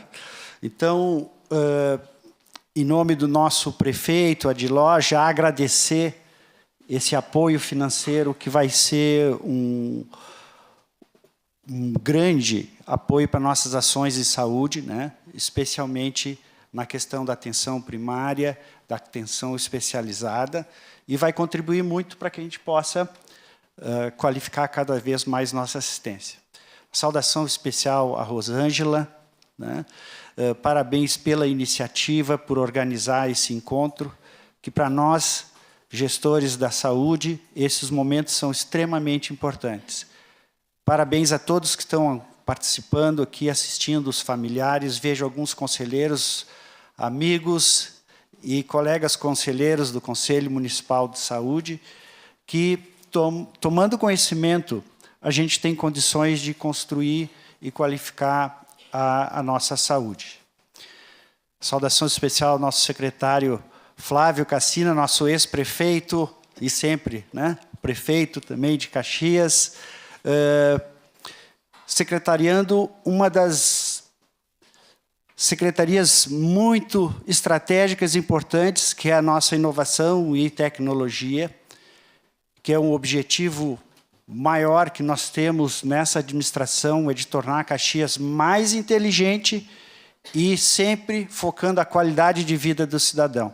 Esse evento nada mais é que mais uma ação que o poder público, juntamente com os nossos vereadores, toma iniciativa focando o que é mais importante, que é a nossa razão de ser, que é a qualidade de vida da população. Aqui, agradecendo hoje a participação, os conhecimentos que nossos diretores médicos da Secretaria da Saúde, doutor Fabiano, doutora Paula, trouxeram conhecimento. E o mais importante, que transcende só a questão do diagnóstico precoce, né, aquilo que foi colocado aqui. As alternativas que a gente tem de tratamento, e vai muito mais do que isso. A gente olhar na integralidade os problemas, o ser humano na sua integralidade, nós temos que olhar muito mais amplo. E aqui a contribuição, as informações, o feedback que a gente chama, né, o retorno, essa participação que já temos junto à comunidade, as associações, né, de portadores de doenças grávidas, portadores de deficiência, essa aproximação nos traz ver além da doença, o impacto social que isso causa. E vejam, o nosso desafio é de ter uma equipe multidisciplinar, né, para atender na integralidade as necessidades, especialmente das doenças raras. E muito mais do que isso, nós quebramos paradigmas, quebramos alguns dogmas, né, e, como bem colocou o deputado Dimas, né, um preconceito que existe na sociedade. O prefeito Adiló sancionou a lei, né, da carteira de identificação do portador de fibromialgia. Isso vai ser um avanço muito importante para que a gente possa identificar e dar uma atenção, um acolhimento, que é o termo que a gente sempre usa em saúde, acolher na integralidade. Então, é um desafio muito grande. Então, meus parabéns a todos, a nossa Câmara Municipal, por sediar e organizar esse evento e cada vez nos aproximar de uma forma mais assertiva dos problemas da saúde e a gente trazer soluções, construindo uma saúde e uma Caxias cada vez melhor e mais humana. Muito obrigado.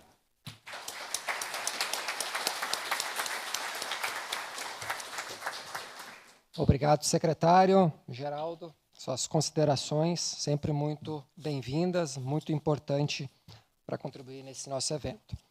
Agora vamos passar a palavra para o doutor Gilson Rocha Weber, da tribuna, que há mais de 25 anos atuando na Rocha Weber Saúde e Bem-Estar. Gilson Rocha Weber é fisioterapeuta, acupunturista, cirurgião dentista e professor com ampla experiência em reabilitação, ortopedia, posturologia e terapias intensivas, e especialista em acupuntura pela Faculdade de Pequim, Reeducação Postural Global, RPG, posturologia e osteopodia, entre outras. A palavra é da vossa pessoa.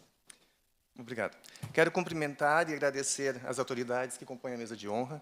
Senhoras e senhores, boa noite. Agradeço aos realizadores desse evento, em nome do vereador Juliano Valim, presidente da Comissão de Acessibilidade, e o convite para estar aqui essa noite. E gostaria de dizer que, para mim, é uma honra estar nessa casa, onde meu avô, o senhor Abílio Oswaldo Weber, foi vereador por 2 mandatos. Então, vamos dar início ao assunto que eu vou falar, que é sobre fibromialgia, do diagnóstico, as possibilidades de tratamento. Pode passar. Tem mais 2. Então, a primeira coisa, o que é a fibromialgia, né? A gente já teve aqui algumas pessoas que falaram algumas coisas e falaram muito bem sobre a fibromialgia, mas a primeira coisa que a gente tem que ter clara é que a fibromialgia não é uma doença, e sim uma síndrome.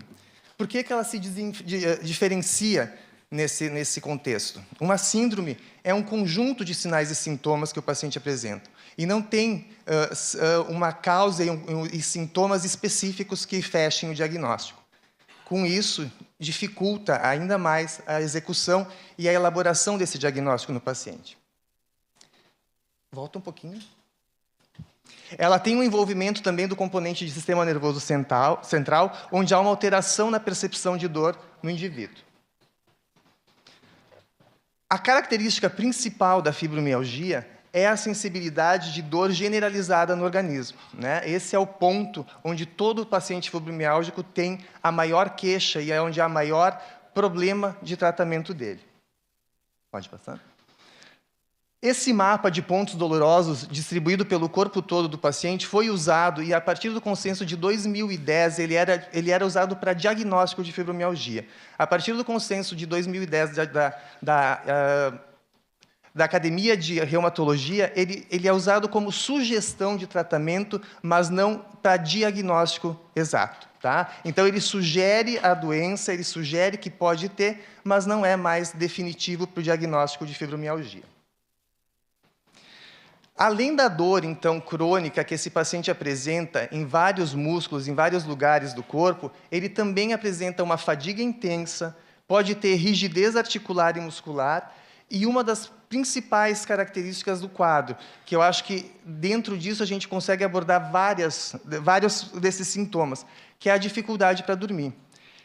E a gente sabe que uma noite de sono resolve muita coisa. E um paciente que não consegue ter um sono adequado, muito dos sistemas não são equilibrados. Então, da dificuldade de dormir, pode ter um aumento da intensidade da dor, da percepção de dor, assim como levar a distúrbios cognitivos, né, como a névoa mental, que é relatado nos casos também, onde o paciente tem o quê? Uma lentificação do pensamento e uma dificuldade, ele se acha mais lento do que ele já foi numa época, um embotamento do pensamento.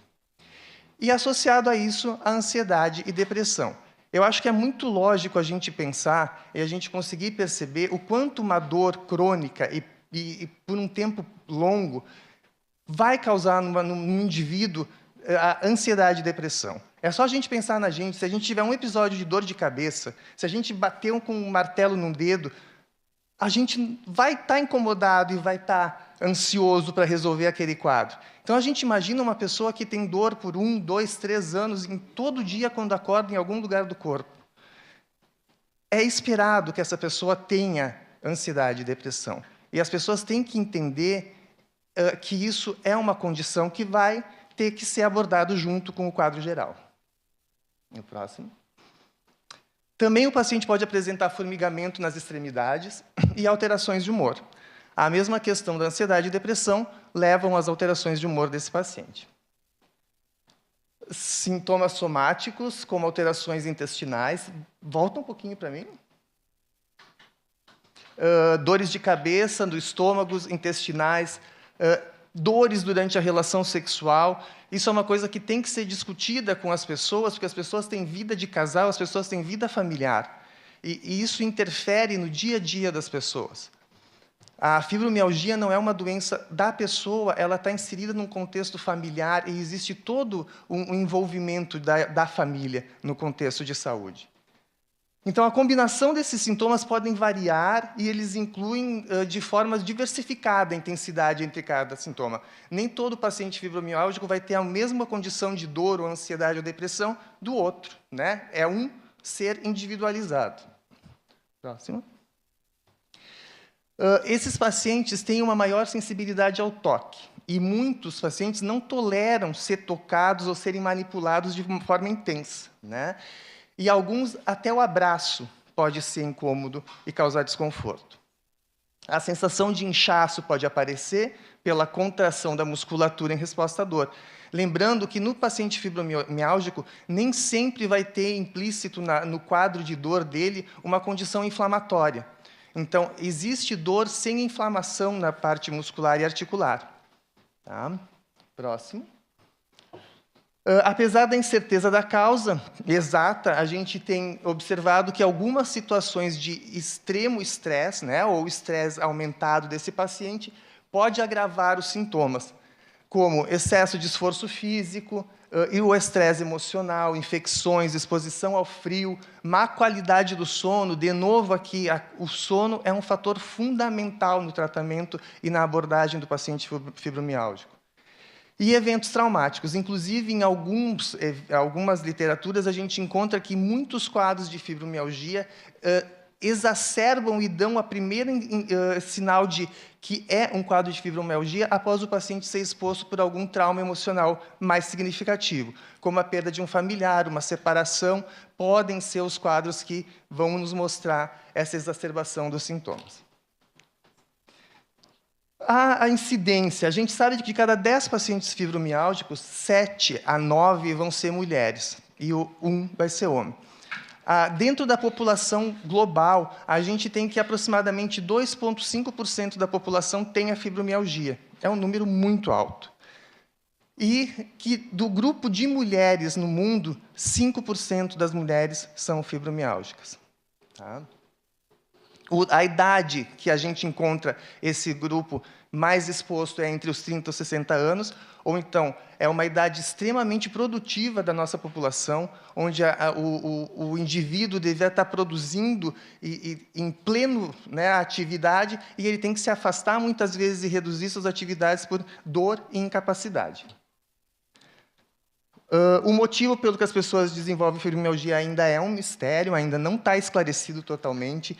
Existe suspeita que a doença seja provocada por fatores genéticos, né, neurológicos, psicológicos e imunológicos. Mas são tudo suposições, não se bateu o martelo em nenhuma delas ainda. Ou um conjunto delas. Pode passar? E a gente tem, então, esse envolvimento do processamento anormal da dor pelo sistema nervoso central. A gente sabe que quando a gente machuca um dedo, tem uma dor, tem um processo, né, de dor em algum lugar do corpo, existe uma via que vai desse local até o cérebro para ter uma resposta e até liberação de substâncias para tentar controlar e resolver esse problema doloroso. Na fibromialgia, esse processo ele é executado talvez tantas vezes, ou talvez por uma falha dessa comunicação, e ele fica aqui um processo meio que automatizado. E dentro desse processo automatizado, o cérebro começa a usar essa via e mandar impulso para esse local, onde já não existe mais nada doloroso e não existe mais uma resposta de agressão, mas ele interpreta como se ainda existe. E um dos desafios do tratamento é conseguir fazer com que essa via tenha uma interrupção ou que possa ser modificada.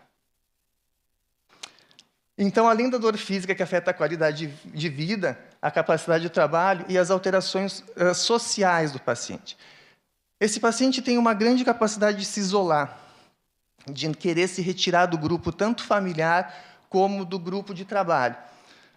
Como eu anotei aqui, a Rosângela nos falou aqui, o paciente ele fica mais fechado em casa, ele não quer se expor, está sempre com uma dor, as pessoas vão dizer para ele que ele está com dor de novo, ele está se queixando outra vez.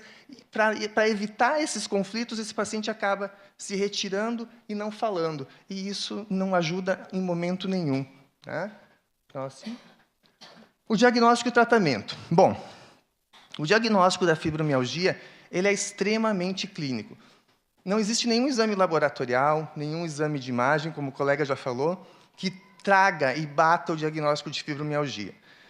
Podemos ter um paciente com os exames todos normais, como podemos ter paciente que apresenta alterações inflamatórias não específicas, alterações, provas reumáticas que tenham alteração, mas que também não vão ser específicas para diagnóstico de fibromialgia, como exames de imagem. Pode ter o espessamento de tecido, tendinite, mas nada que vá fechar o diagnóstico. Então, é a expertise do profissional.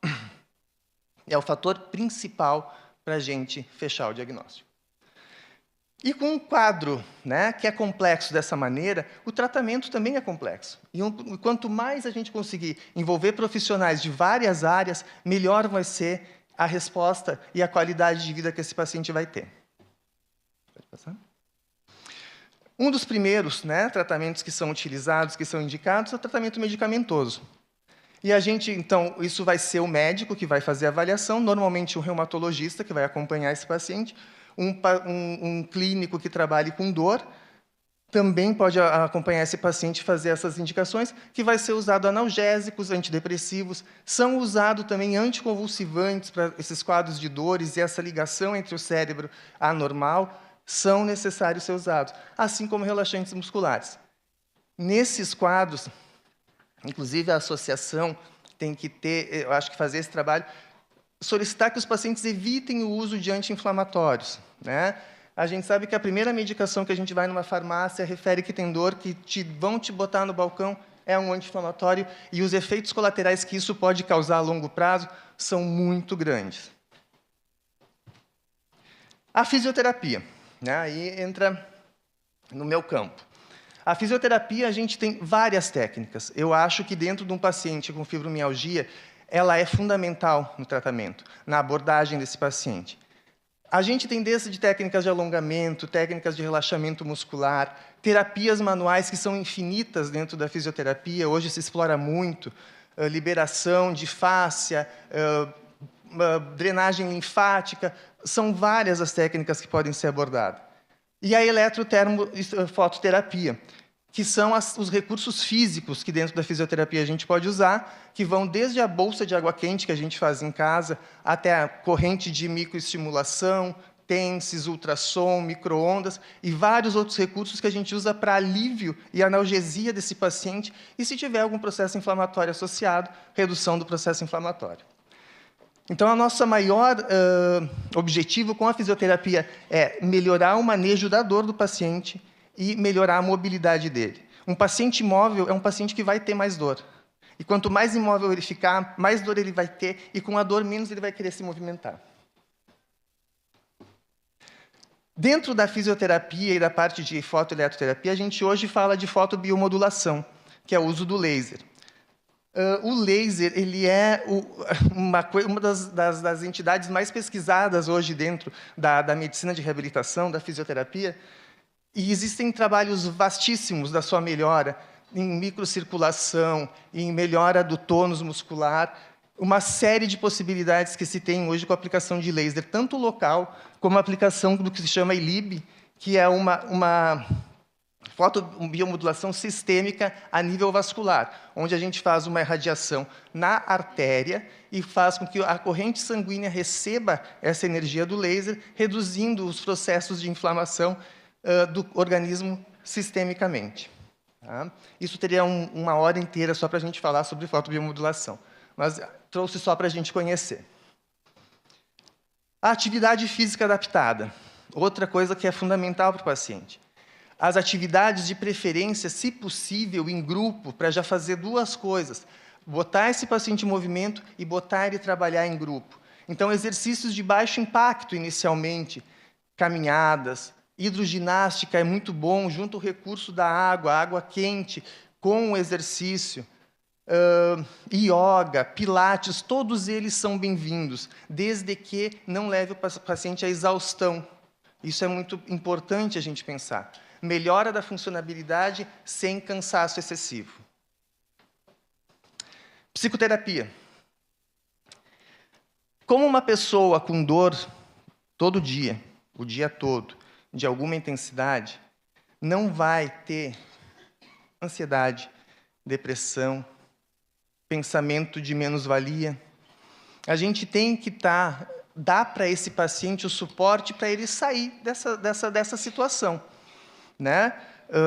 O acolhimento, como a Rosângela falou, como os outros colegas falaram, ele é importante, mas o autoacolhimento ele é muito mais importante. E isso, quem pode trabalhar de maneira mais adequada é um psicólogo. Né? Então, existem várias técnicas que cada paciente vai se adaptar melhor, a terapia cognitivo-comportamental, técnicas humanistas, mas é de fundamental importância o paciente ter esse acompanhamento.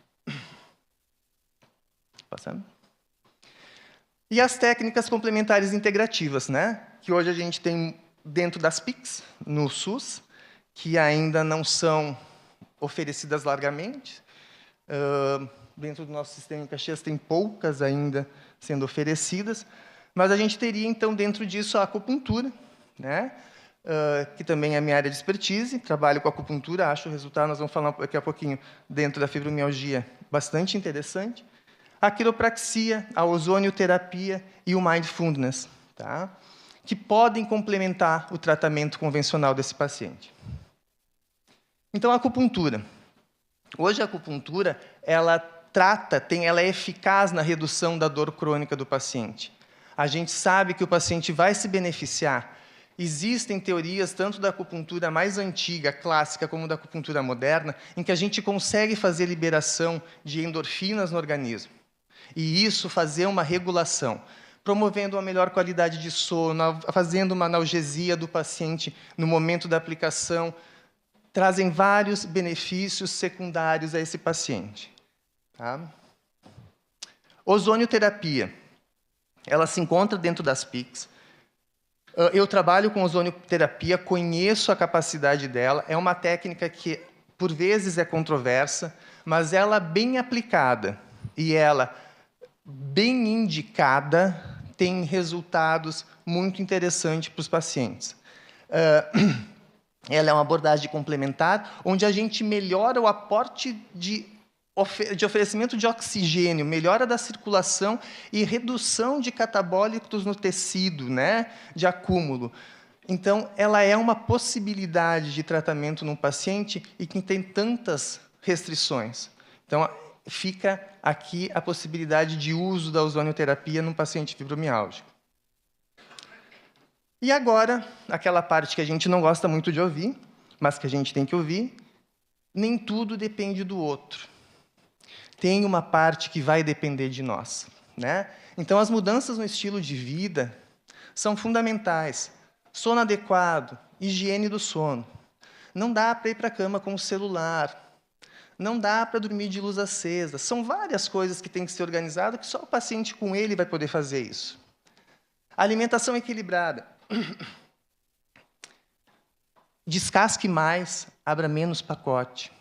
Tire menos e menos embalagem. Na acupuntura, a gente diz, coma o que sua avó comia. Isso é alimentação adequada. A gente sabe que os alimentos ultraprocessados provocam processos inflamatórios crônicos, tanto a nível intestinal, que vão gerar e propiciar que o organismo tenha quadros inflamatórios e dores maiores. E gerenciamento de estresse, né? Isso todos nós acho que temos que fazer. Gerenciar o estresse hoje em dia, todo mundo tem uma carga grande. E isso é essencial para o controle do paciente. Tá? E os desafios enfrentados pelos pacientes. Né? Aquela que a gente falou, a fibromialgia é uma doença invisível. O paciente tem dor, mas ele olha, o marido olha, a esposa olha, os filhos olham, o chefe olha e não vê nada. Só dói. Então, né, a gente tem que ter essa compreensão. E a gente fazendo esse tipo de evento, tendo a associação em Caxias, que consiga trazer isso à luz da sociedade para isso começar a ser modificado. Acesso a tratamentos adequados. Né, o que está se buscando hoje, acho que com isso, é mostrar as possibilidades e ver o que a gente pode fazer.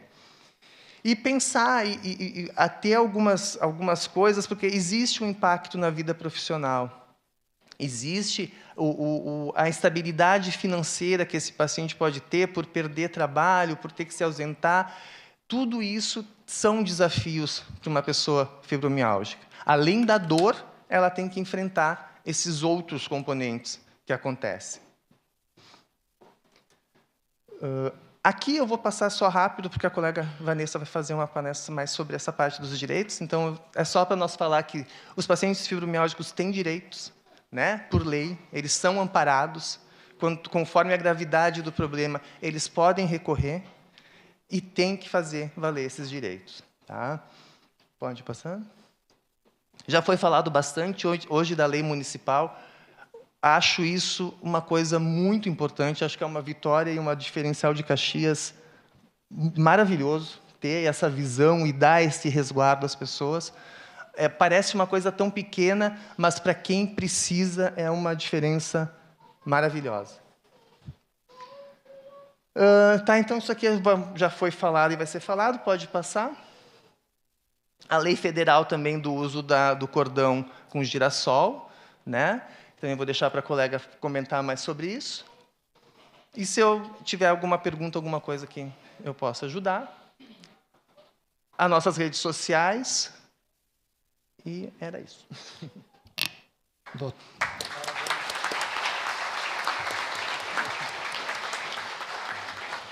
Doutor Gilson, muito pertinente as suas considerações, ressaltando que ao final do nosso encontro, dá para vocês continuarem aqui na plateia, no plenário, dá para fazer questionamentos, tá aqui os profissionais, dá para pegar o contato, o telefone, enfim, se precisarem de alguma consulta, enfim, eles estão aqui à disposição ao final do nosso encontro.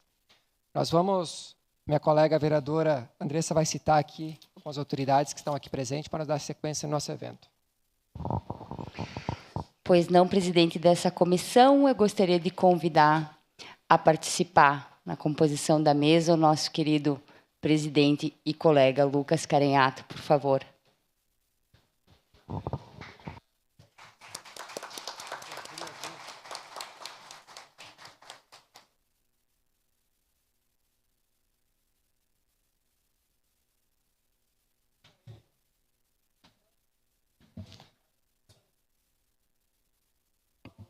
Então, tá.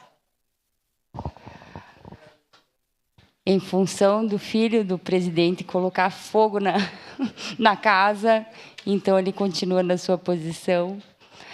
E agradecer a presença também do assessoria e do vereador Iago Lorandi, que estava aí até presente no momento.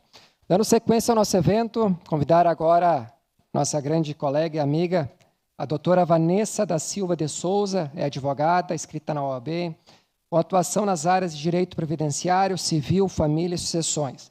Graduada em Direito pela Universidade de Caxias do Sul, UX 2017, pós-graduada em Prática e Benefícios Previdenciários pelo Verbo Jurídico e possui MBA em Direito de Família e Planejamento Sucessório. A palavra é sua. Primeiramente, eu gostaria de agradecer às autoridades aqui presentes. Gostaria de agradecer ao convite do vereador Juliano Valim para vir aqui falar sobre esse tema tão importante, que são os direitos das pessoas com lúpus, Alzheimer e fibromialgia. Gostaria de agradecer também a presença de todos que estão aqui presentes e de todos os que estão nos assistindo por meio da transmissão. Bom, como o Juliano falou, eu possuo especialização em benefícios previdenciários e também sou especialista em direito de família e planejamento sucessório. Podem passar. Como vocês muito já bem abordaram aqui, os profissionais que têm mais conhecimento de causa, né, do que eu, o lúpus e a fibromialgia, elas são doenças crônicas, né, que afetam a qualidade de vida e podem causar dores intensas e limitações nessas pessoas. Já o Alzheimer é uma doença neurodegenerativa progressiva, que ela afeta a memória e muitas vezes a autonomia. O que essas três doenças têm em comum, né? Que elas podem trazer uma incapacidade para o trabalho e também uma incapacidade para muitos atos da vida civil. E é por isso que esse tema de hoje é tão importante, porque muitas pessoas desconhecem dos seus direitos e enfrentam muitas dificuldades no acesso a alguns benefícios e todo o suporte adequado. Então, é um tema que não é só importante para todas as pessoas que sofrem com essa doença, mas também para a família, que acaba acompanhando junto, né, todas as dores. Eu acredito que, espero, né, que com o final dessa palestra vocês consigam, pelo menos, minimizar um pouco esse sofrimento e, de repente, ir em busca um pouquinho mais dos direitos de vocês. Eu reuni aqui alguns assuntos, né, os principais benefícios e que estão dentro também do meu conhecimento. E aí eu resolvi iniciar, então, pelos benefícios previdenciários e assistenciais, que eu acho que eles acabam até sendo os mais pedidos, né? O auxílio-doença, então, e a aposentadoria por invalidez. Primeiramente, para que se possa solicitar um auxílio-doença ou uma aposentadoria por invalidez, é importante que se tenha uma incapacidade para o trabalho. Então, é importante vocês terem esse conhecimento de que vocês precisam comprovar que possuem essa incapacidade. Essa incapacidade ela pode ser temporária ou permanente. Em caso essa incapacidade seja temporária, então há a possibilidade de solicitar o auxílio-doença, né? Caso essa incapacidade seja permanente, então há a possibilidade de solicitar a aposentadoria por invalidez, né? Que são os casos em que não há mais uma possibilidade de restabelecimento para o trabalho, enfim, para os atos ali da vida como um todo, né? Ambos os dois, né, precisam, e o INSS exige uma perícia médica junto ao INSS mesmo. O próprio beneficiário pode ir até o INSS para solicitar esse benefício. Então, não precisa do auxílio de algum profissional, mas caso vocês se sintam com essa necessidade, podem ir em busca de um profissional especializado, né? É importante que nessa perícia seja levado todos os documentos necessários. O principal documento, a fim de comprovar, né, essa incapacidade, a fim de comprovar a doença, então, é um laudo médico com o CID, diagnosticando, enfim, qual é a doença e demonstrando, se possível, a existência dessa incapacidade. Também há a possibilidade de se levar todos os relatórios médicos, exames médicos, enfim, todos os aparatos médicos que se tiver, é importante que seja levado nesse momento da perícia. É importante para as pessoas que têm fibromialgia, né, que é muito difícil de comprovar também a incapacidade pelo fato, enfim, de que todos vocês já comentaram aqui, né? Então, como há muitas possibilidades de crises e tudo mais, muitas possibilidades de idas até um plantão, pronto-socorro, enfim, então sempre registrem, tenham em mãos os documentos de todas as vezes que vocês precisarem acessar esse tipo de serviço público ou privado, enfim, sempre que vocês tiverem essas crises, tentem ao menos registrar.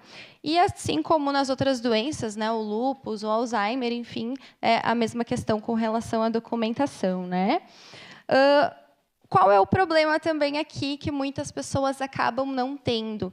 É que é necessária uma carência de, no mínimo, 12 meses de contribuições, né? O INSS tem um sistema contributivo, então, para que as pessoas tenham acesso aos benefícios por ele fornecidos, é necessário que se tenha essa contribuição mínima dessa carência exigida, né?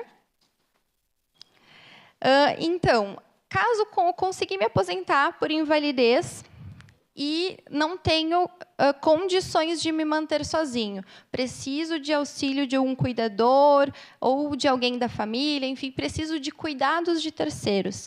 Há a possibilidade de solicitar um adicional de 25% sobre a aposentadoria. Só que é necessário ter essa comprovação de que a pessoa precisa de auxílio de terceiro. Como nos outros benefícios, é feita uma perícia junto ao INSS, né? Muitas vezes essas perícias acabam não dando certo no INSS, né? Então, é importante vocês saberem que há a possibilidade de se recorrer judicialmente e tentar, enfim, buscar esses benefícios judicial. Inclusive, tive um caso há pouco tempo no escritório onde a gente fez, então, a perícia judicial e foi diagnosticado que realmente a pessoa portadora de lúpus, nesse caso, necessitava de auxílio de terceiros, né? E o que, por exemplo, ele diagnosticou na perícia?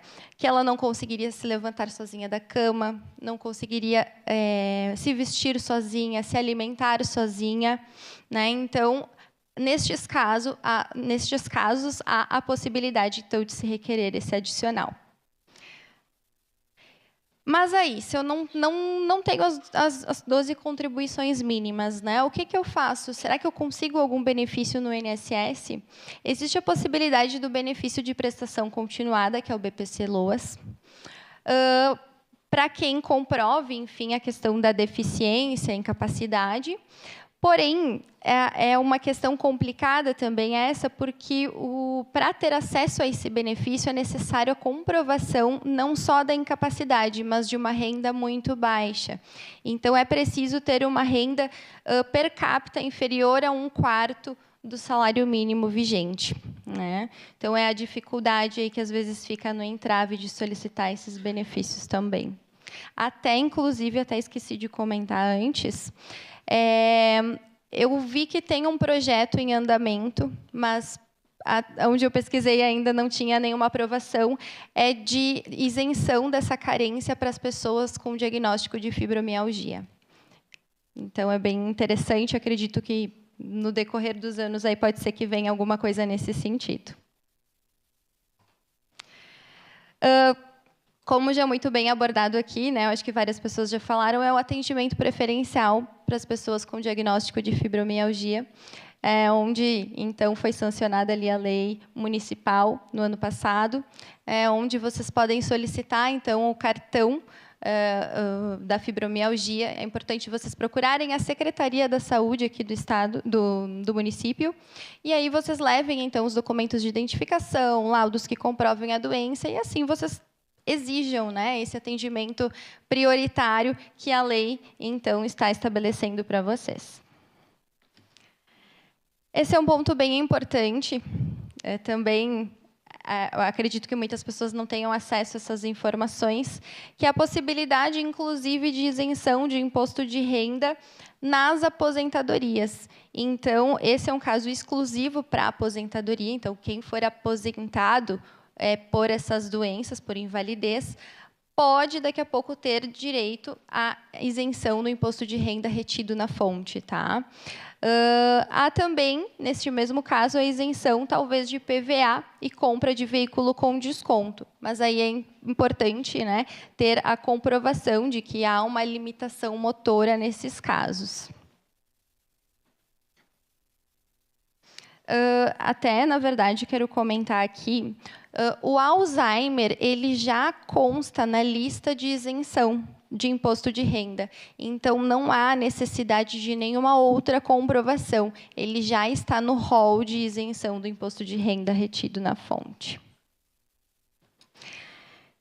Esse é um outro ponto importante e que eu trabalho bastante no escritório, que é com relação às ações de medicamentos, né? Ou o simples fornecimento, né, dos medicamentos diretamente pelos órgãos públicos. Então, o SUS está aí para disponibilizar todos os medicamentos. Existe uma lista de medicamentos em que o SUS disponibiliza, então é importante vocês conversarem sempre com o médico, enfim, para verificar qual o tratamento adequado.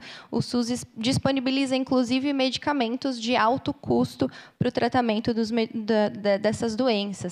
Caso, nas mesmas questões anteriores, esse acesso seja negado e não se tenha a possibilidade de conseguir isso administrativamente, há a possibilidade, sim, de ingressar com uma ação judicial requerendo, então, que os entes públicos arquem com essa despesa desses medicamentos. Tá? Uma outra questão importante é quanto ao plano de saúde. Às vezes, muitas pessoas esquecem que o plano de saúde também pode acabar fornecendo algum tipo de medicação. Então, o plano de saúde tem algumas situações de medicações, por exemplo, os injetáveis, em que eles podem acabar fornecendo esse medicamento. Muitas vezes é negado administrativamente, mas por meio de ação judicial, e até no próximo slide, eu cito aqui uma jurisprudência onde é disponibilizado um medicamento injetável para uma pessoa com diagnóstico de lúpus, onde foi, enfim, determinado que é abusiva a negativa do plano de saúde na negativa do fornecimento desse medicamento. Isso é uma questão bem diferente também, né? Eu não sei se vocês já tinham visto sobre esse assunto, mas a pessoa com fibromialgia, ela já foi até mesmo enquadrada como equiparada à PCD, né? A pessoa com deficiência. Mas não só com fibromialgia, também as pessoas com lúpus, enfim, o Alzheimer, eu não sei se haveria uma possibilidade de trabalho, mas caso haja uma possibilidade de trabalho, e seja essa pessoa considerada como uma pessoa com deficiência, há uma possibilidade, então, de se inserir pelas cotas de concursos públicos, né? A própria lei, eu até vou ler aqui a parte em que ela fala, ela dispõe que deve haver um impedimento de longo prazo que limite a participação plena e efetiva da sociedade. Então, essa é a determinação da pessoa com deficiência, que é disposta pela Lei Brasileira de Inclusão. O acesso a esses direitos pode melhorar a qualidade de vida dessas pessoas e de sua família. Novamente, caso encontrem dificuldades ou tenham negativa quanto ao acesso a esses benefícios, procure um profissional especializado para que possa lhe auxiliar. Com os desafios enfrentados por essas doenças, a informação, o acolhimento e o autocuidado são as nossas maiores forças. Eu deixei aqui os meus contatos, para quem quiser esse QR Code dar diretamente no meu WhatsApp e o meu Instagram. Uma boa noite.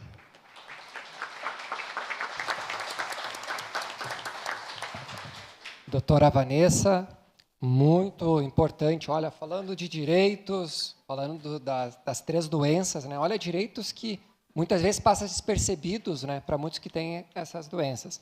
Nós vamos abrir, como temos a plateia e tem pessoas interessadas em fazer questionamentos para a doutora, advogada, tem aqui para os nossos médicos.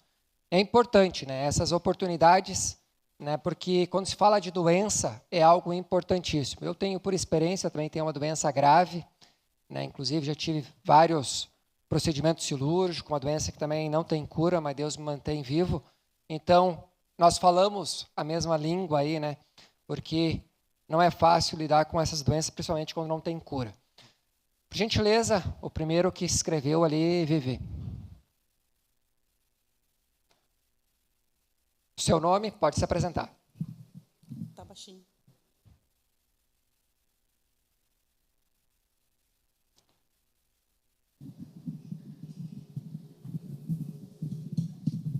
Apesar que posso descer, né?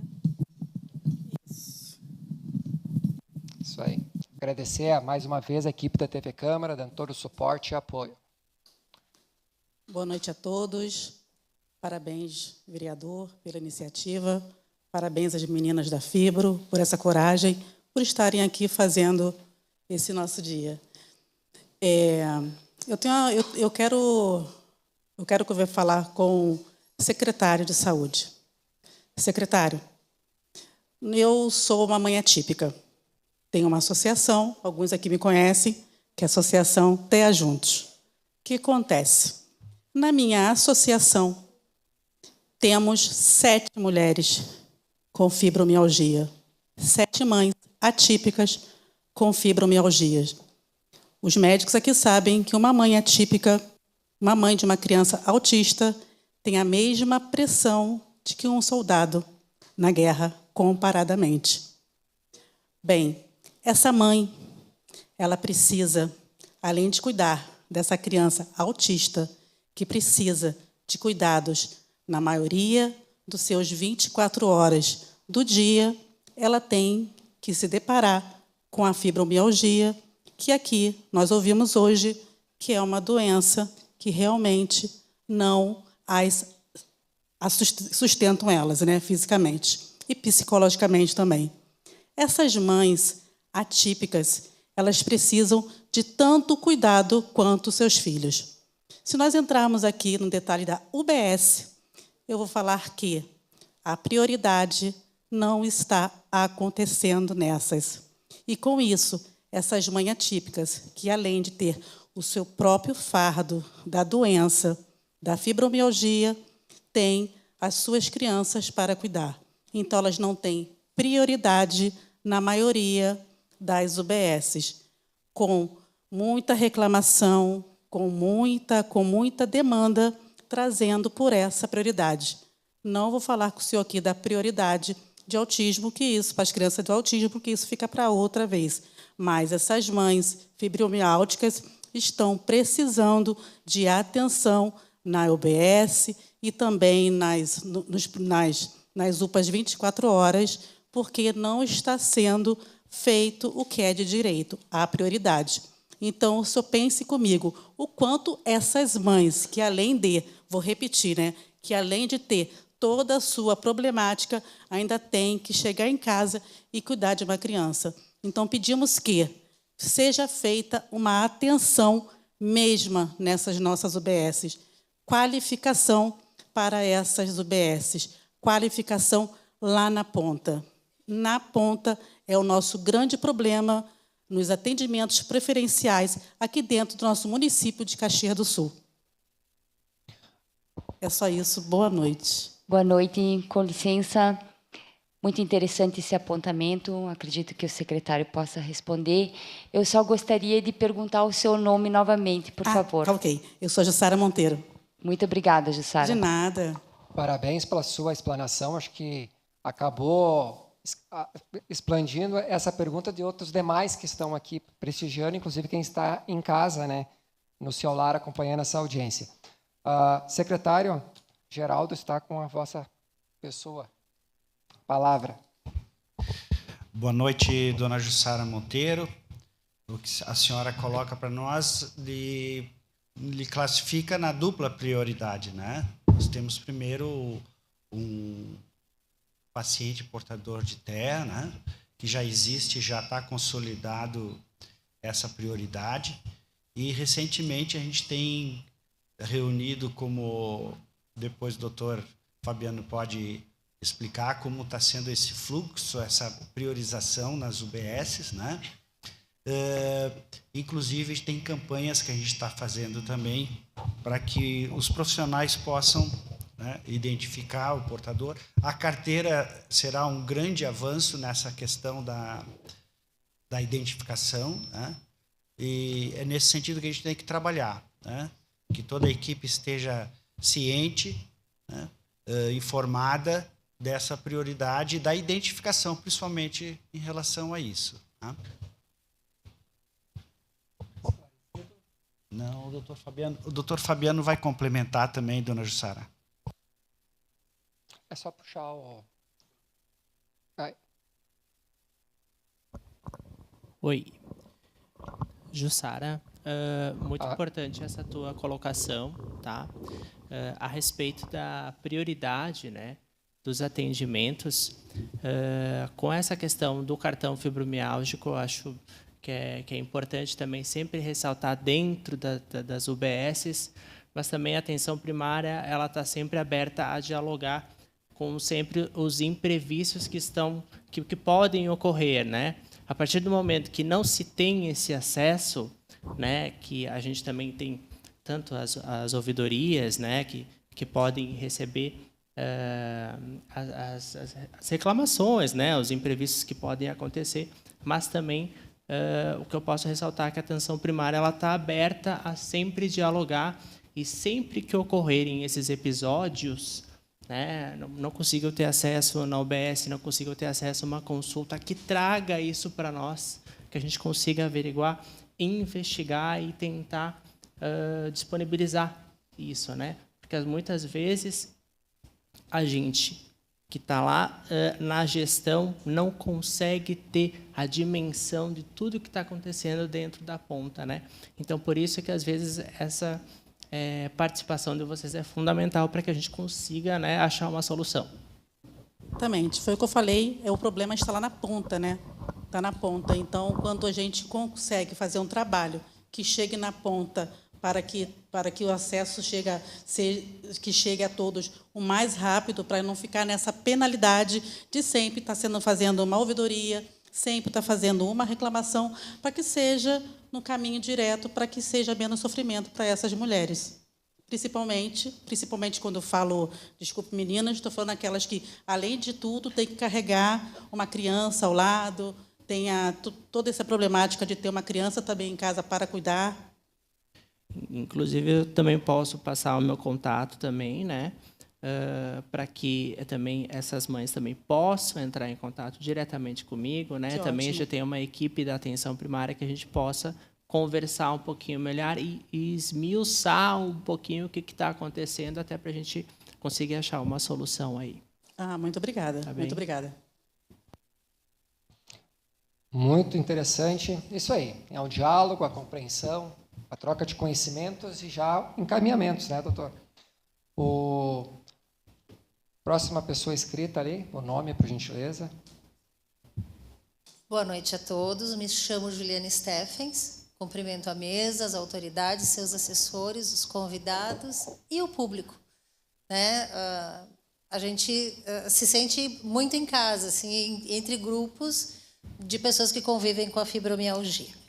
A minha demanda é muito no sentido de fazer refletir, vereador Juliano.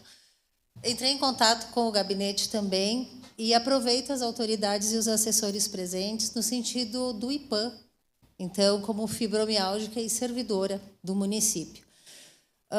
Talvez fosse interessante pensar e inserir a fibromialgia dentro, né, da sua particularidade no rol de doenças contempladas pelo artigo 19 do IPAM.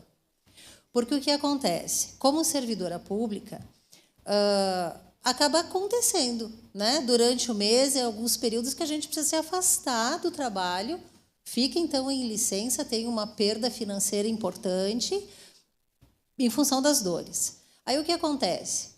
Eu preciso da terapia, da fisioterapia, dos medicamentos que não são baratos e acaba impactando na família e, dentro disso, em uma grande preocupação que fecha aquele ciclo, né? A corrida do rato lá.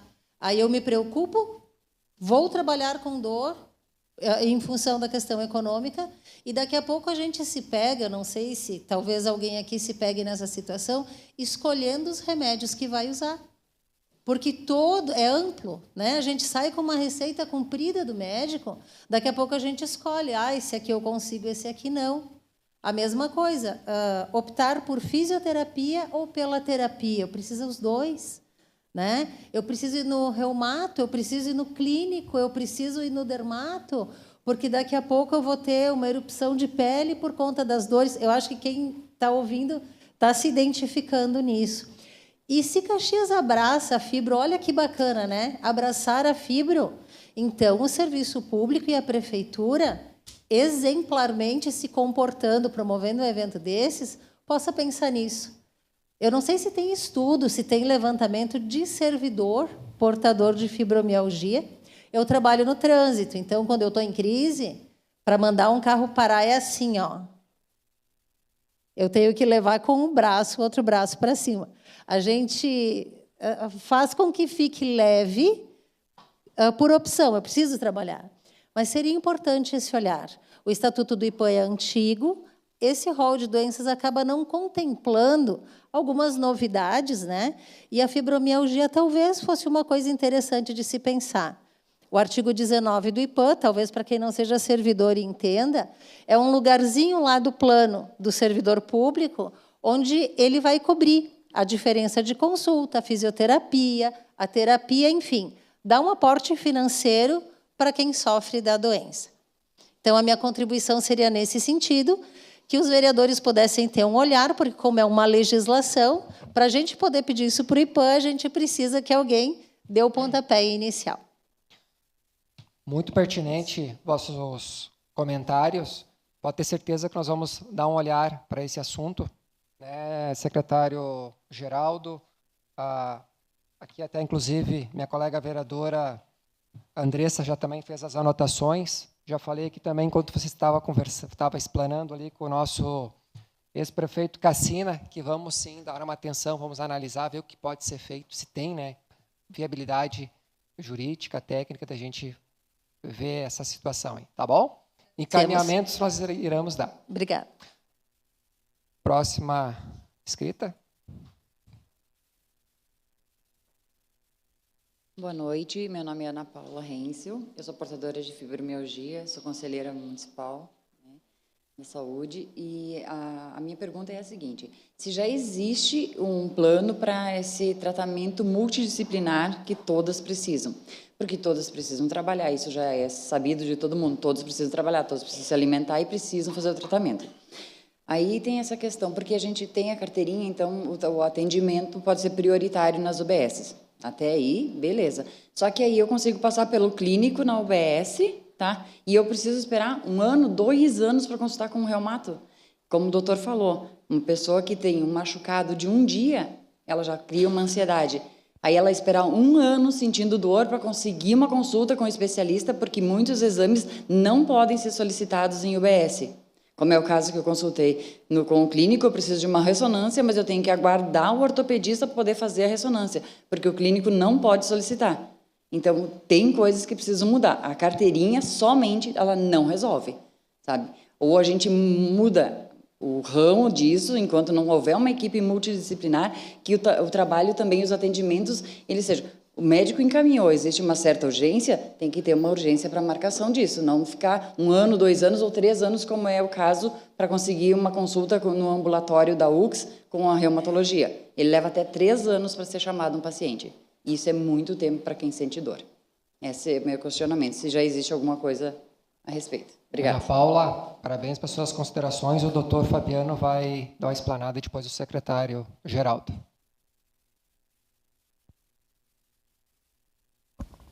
Alô? Oi. Ana Paula, né? Isso? Certo. Eu só gostaria de separar 2 pontos importantes dentro de uma consulta, né?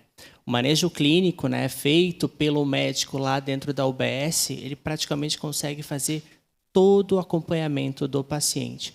Especificamente, o cartão da fibromialgia, ele precisa passar pelo reumato. Precisa ter o laudo com o CID, né, que é o código lá pelo reumato. Especificamente, o cartão precisa do reumato. Agora, avaliação inicial, prescrição de medicamentos, acompanhamento, pode ser feito pelo médico da UBS, tá? O reumatologista, ele serve neste fluxo de atendimento mais para o momento de excluir qualquer outro diagnóstico diferencial, qualquer outra coisa que talvez seja muito semelhante com a fibromialgia, tá? Eu não estou querendo dizer que o atendimento do reumato, nesse sentido, ele não é fundamental, ele é muito importante, ele complementa. Mas o que eu estou falando é que o atendimento clínico na UBS, ele é básico, ele é o fundamental para a gente conseguir ter acesso a praticamente tudo. Que eu estou falando de prescrições de medicamentos e o acompanhamento adequado. Tá? Junto com isso, eu também posso falar um pouquinho a respeito do que a gente está fazendo agora dentro da secretaria, que é que nós estamos agora estudando a implementação da telemedicina.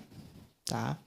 Isso é um serviço que vai impactar significativamente o serviço de Caxias, porque a gente está tentando agilizar essa fila gigantesca, porque a gente sabe, a gente acompanha, né? Eu, dentro da UBS, via muitos pacientes que estavam 2, 3 anos, né? Não somente esperando o reumato, porque reumato eu sei que tem muita demanda e oferta pequena, mas também outras especialidades aí, né? Tanto a neuropediatria, né? Que é uma questão aí de longo prazo. Então, a telemedicina, esse ano, né, a gente está com a ideia de implementá-la, vai vir revolucionar, tentar agilizar muito isso, tá? E essa é a nossa esperança, que a gente consiga agilizar e diminuir essas filas. Tá? Okay. Eu compreendo isso. O que eu quis dizer é a questão da consulta da UBS para o reumatologista, é porque para a pessoa ter acesso a essa carteirinha, dar prioridade para ela, ela precisa passar pelo reumatologista. E a pessoa ela já vem de muito tempo com dor, ela precisa aguardar muito tempo para ter esse acesso. E, às vezes, ela está sem medicação, porque não adianta ela fazer um tratamento de 1 mês, 2 meses, ou até 6 meses, que é uma receita válida, acho que até 6 meses, se eu não estou enganada. As receitas de controle especializado, elas valem por 2 meses. Pois é. E aí ela já não consegue manter um ritmo de medicamentos, né? E aí ela acaba perdendo isso, ela tem que voltar para a UBS, e se ela não tem a carteirinha, ela tem que ir às 5 horas da manhã, muitas vezes, para a fila da UBS. E uma pessoa com dor, ela não consegue, é horrível ficar na fila da UBS às 5 horas da manhã. E nem todo mundo tem um familiar para mandar. Essa é a questão. A questão, assim, a renovação das receitas ela pode ser feita normalmente dentro da UBS, Tá? E, paralelamente, a gente sabe que tem essa questão de ir às 5 horas da manhã na UBS, mas a gente tem hoje também o Agenda Mais, que é o sistema, né, que a gente consegue ligar para a central e conseguir fazer esse agendamento. Tá? Então, esse serviço também agora a gente tem, estamos desenvolvendo para que ele melhore e se amplie para todas as unidades. Tá? A gente tem algumas unidades que são contempladas com a Agenda Mais, e o nosso projeto é expandir isso, né, para justamente facilitar esse acesso, conseguir com que o paciente renove as receitas com mais facilidade, né, e agora, com a questão da telemedicina, como eu falei, diminuir essa fila para que a gente consiga, né, liberar os cartões com mais facilidade. E uma outra questão é esses outros, as práticas integrativas, por exemplo, a acupuntura. Já tem aqui em Caxias, em algum lugar que seja pelo SUS? A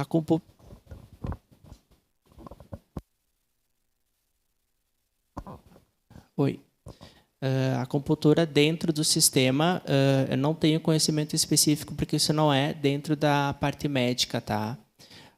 Mas a gente pode ir atrás e entender se tem essa demanda, assim, né? Porque o serviço específico da acupuntura a gente não tem, se eu não me engano. Tá? Mas isso é uma coisa que a gente pode estudar, entender essa demanda, e talvez a gente pode conseguir com que isso seja disponibilizado. Não só acupuntura, como também pilates, essas outras práticas que ajudam no alívio da dor, né? Sim, sim. Obrigada. Ana Paula, posso te fazer um pedido? Enquanto vereadora, gostaria de... Vereadores, acredito que o nosso presidente aqui também vai gostar da mesma coisa.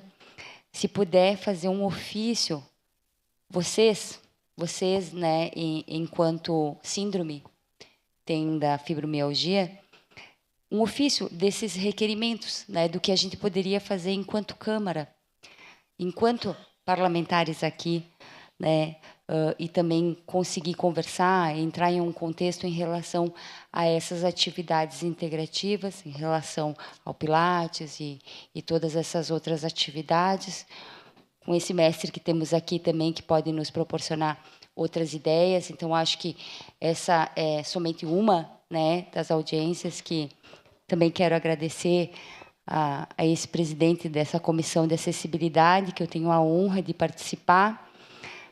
Também estudei fisioterapia, então é um assunto que eu domino e gosto muito, né? Tenho muita sensibilidade às tuas dores, às suas dores. Então, nós vamos fazer esse trabalho se tornar uma realidade em todos os aspectos. Esperamos que a cada audiência vocês tenham menos perguntas, porque tenham mais demandas atendidas. Essa é a nossa função aqui, junto com esses profissionais, com esses secretários que temos aqui, inovando, também na área da saúde. E essas demandas que vocês nos passam são muito importantes de ser ouvidas. É o dia que a gente quer ouvir vocês. Se vocês tiverem apontamentos, outras dificuldades que vocês tenham, eu vi que tu falou em relação a esse atendimento das 5 horas da manhã, que tem que entrar na fila e ficar lá esperando. Sabemos que essa dor, ela é... Tu não tem como prever, né? É uma síndrome, então não tem como prever os momentos que tu vai senti-la. Tu pode ficar horas em uma posição e daqui a pouco não sentir tanto, mas tu pode ficar 15 minutos em outra que tu pode sentir o dia todo. Então, também é uma pergunta que eu faço ao secretário em relação a esse atendimento, não só das mães atípicas que falamos aqui, mas também de outras síndromes e doenças que causam essa dor. Obrigada, Ana Paula, e aguardamos esse ofício de vocês aqui, tá? Ok, muito obrigada.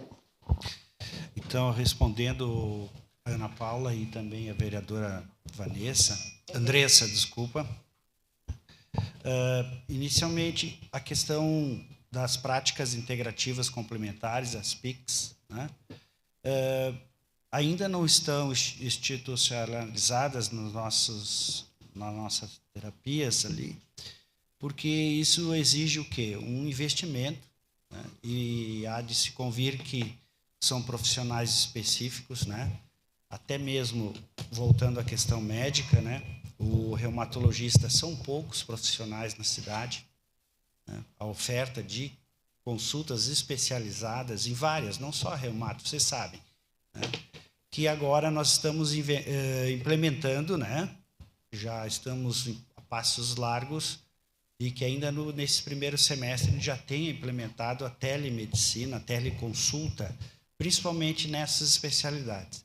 E tenha certeza que a reumato vai ser uma das especialidades que a gente vai olhar com muito carinho, porque nós precisamos expedir o cartão, né, de identificação. Então, entra como uma prioridade, né, assim como na questão da psiquiatria, né, psiquiatras para adultos e para crianças, que tem uma fila imensa, porque eu volto à questão da oferta desses profissionais médicos.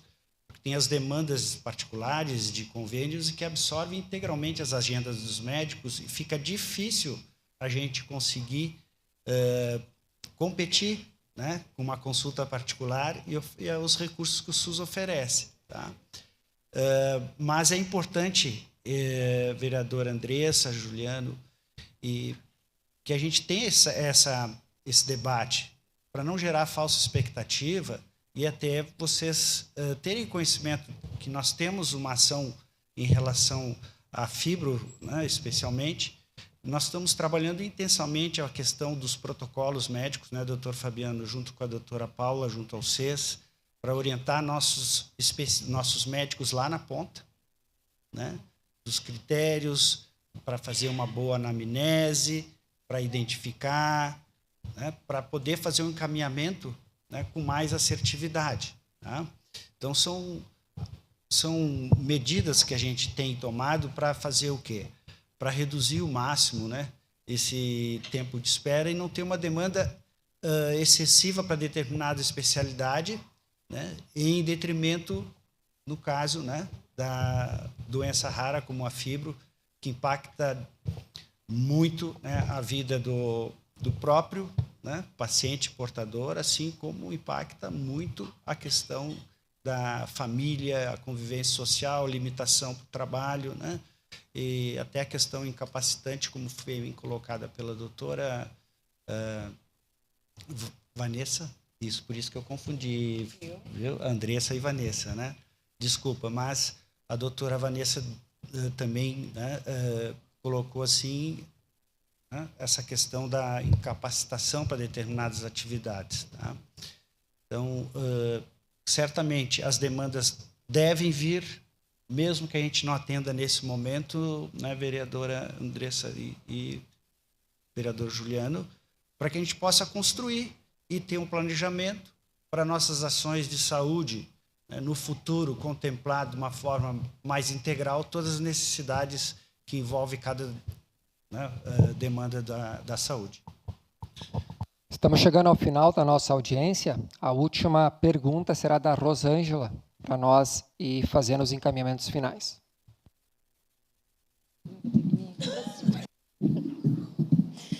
Bom, eu gostaria de perguntar a respeito das consultas do CES mesmo, a remarcação de consultas ali, que a gente está com assim, uma grande dificuldade, na verdade. A última vez que eu tive ali foi conseguir pegar a senha 102, mais ou menos, e eu fiquei das 7 horas ali até as 11h30 e não fui atendida. Não consegui marcar a consulta. Tem como a gente manejar isso? Porque ficou que seria só tipo um dia para marcação. Teria como estender esse prazo para marcação da consulta?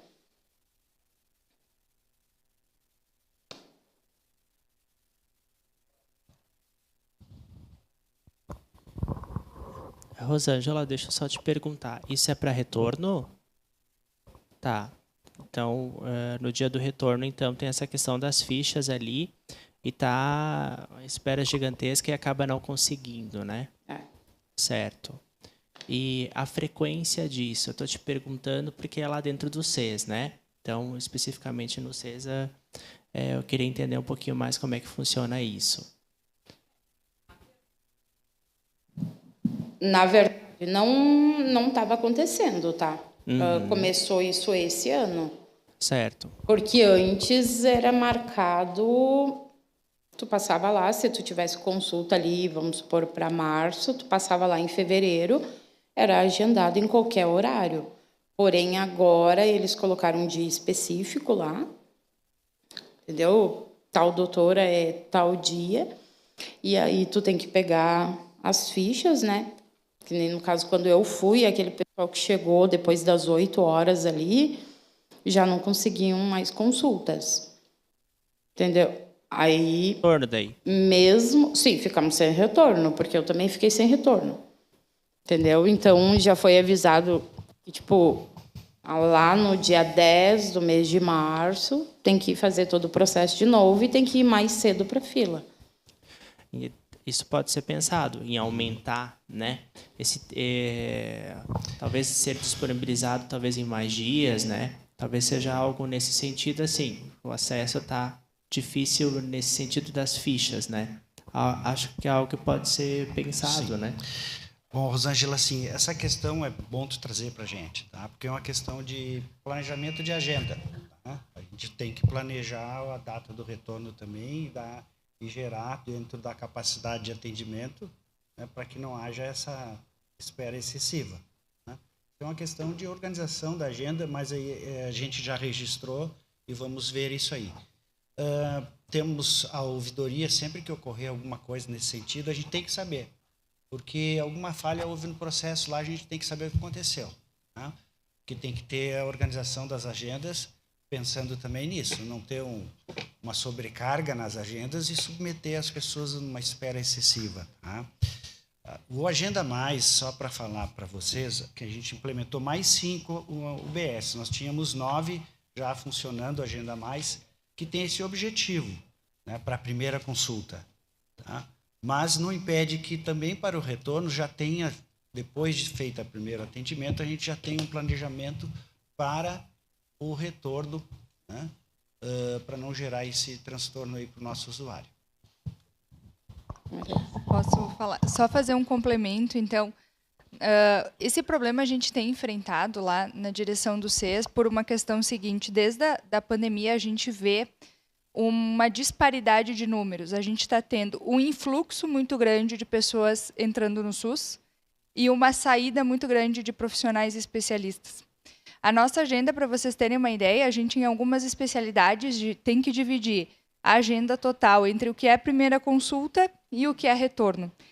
E para não ficar disparelho, até porque a gente tem muita gente na fila de espera, sempre se colocou de 40% primeiras consultas, 60% retornos. O problema é que muitos dos nossos médicos de lá já têm muito paciente, que é deles mesmos, né? E, ao mesmo tempo, eles têm que absorver os 40% novos.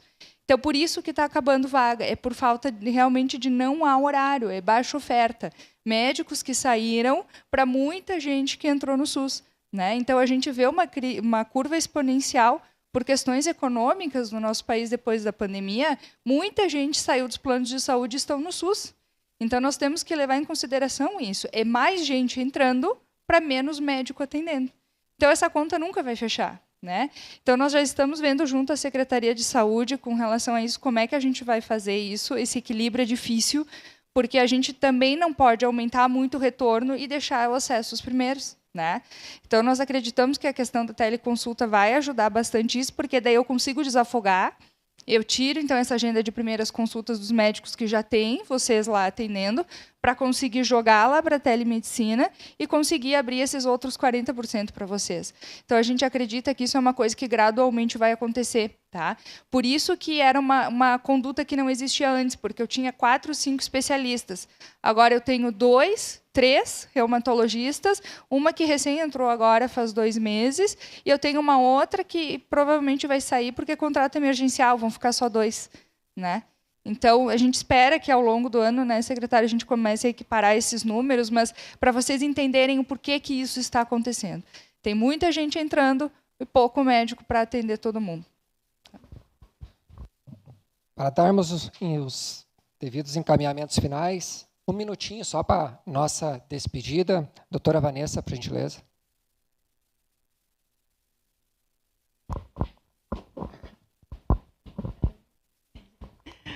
Gostaria de agradecer aí a presença de todos. Espero que tenha esclarecido também alguns os direitos, né, que vocês tenham. Fico aí à disposição para quem quiser conversar, para quem quiser tirar suas dúvidas também sobre o que vocês têm acesso ou não. Tá? Um abraço para todos vocês e boa noite.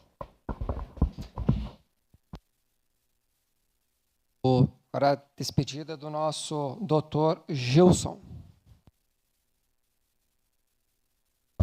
Então, eu gostaria de agradecer o convite de estar aqui essa noite, poder falar um pouco com o pessoal, esclarecendo algumas questões da fibromialgia. Agradecer a atenção de todos, do pessoal que está em casa assistindo também, e de quem ficou aqui até agora, que está conosco até o fim. E colocar que também a gente pode conversar, de repente, sobre implementar PIX em Caxias, com algumas áreas. Eu me coloco à disposição para conversar com vocês. Acho que é importante e depende de nós fazer esse movimento também, para dar a nossa contribuição para a cidade, né? É isso. Obrigado. Agradeço de coração aí as considerações de vocês. A doutora Paula. Da mesma forma, gostaria de agradecer a todo mundo que ficou aqui também para ouvir falar de uma outra doença que é tão incapacitante quanto a fibro, né?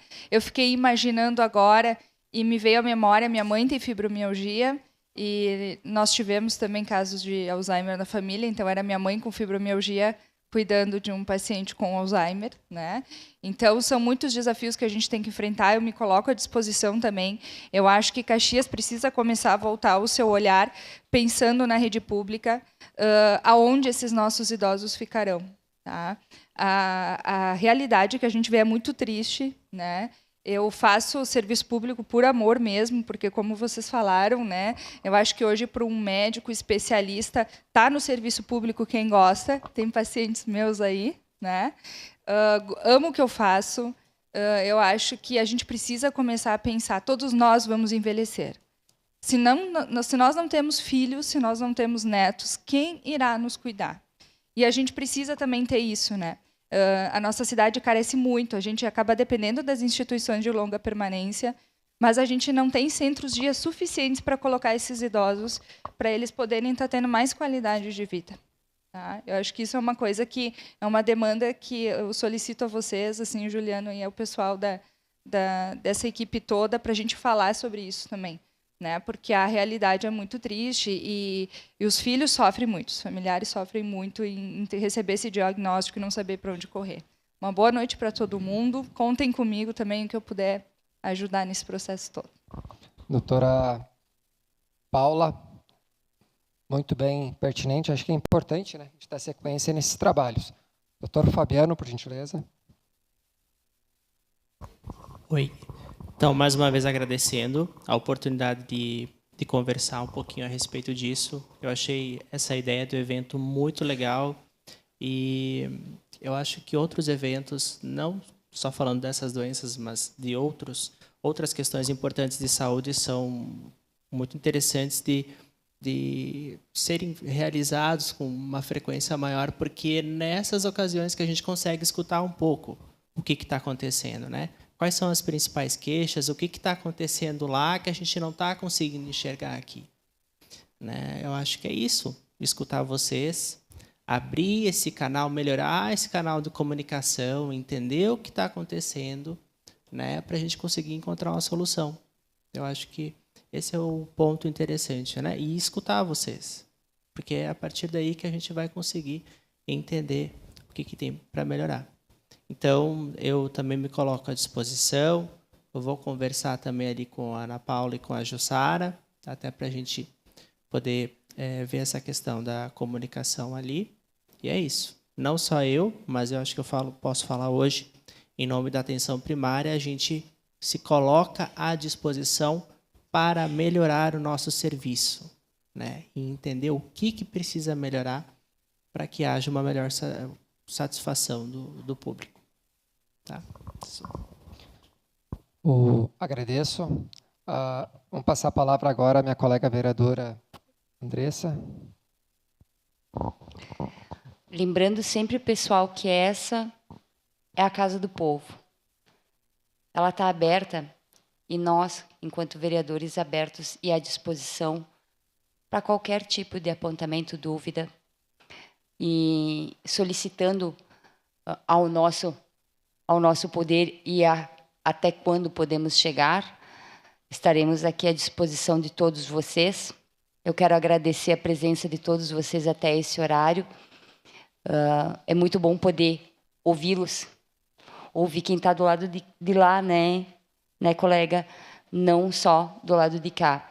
Quero agradecer também esses profissionais maravilhosos, como médicos, advogados, agradecer a presença do nosso secretário aqui, que vai poder também nos esclarecer e, em conjunto, poder criar, né, esse grupo, que é essa comissão.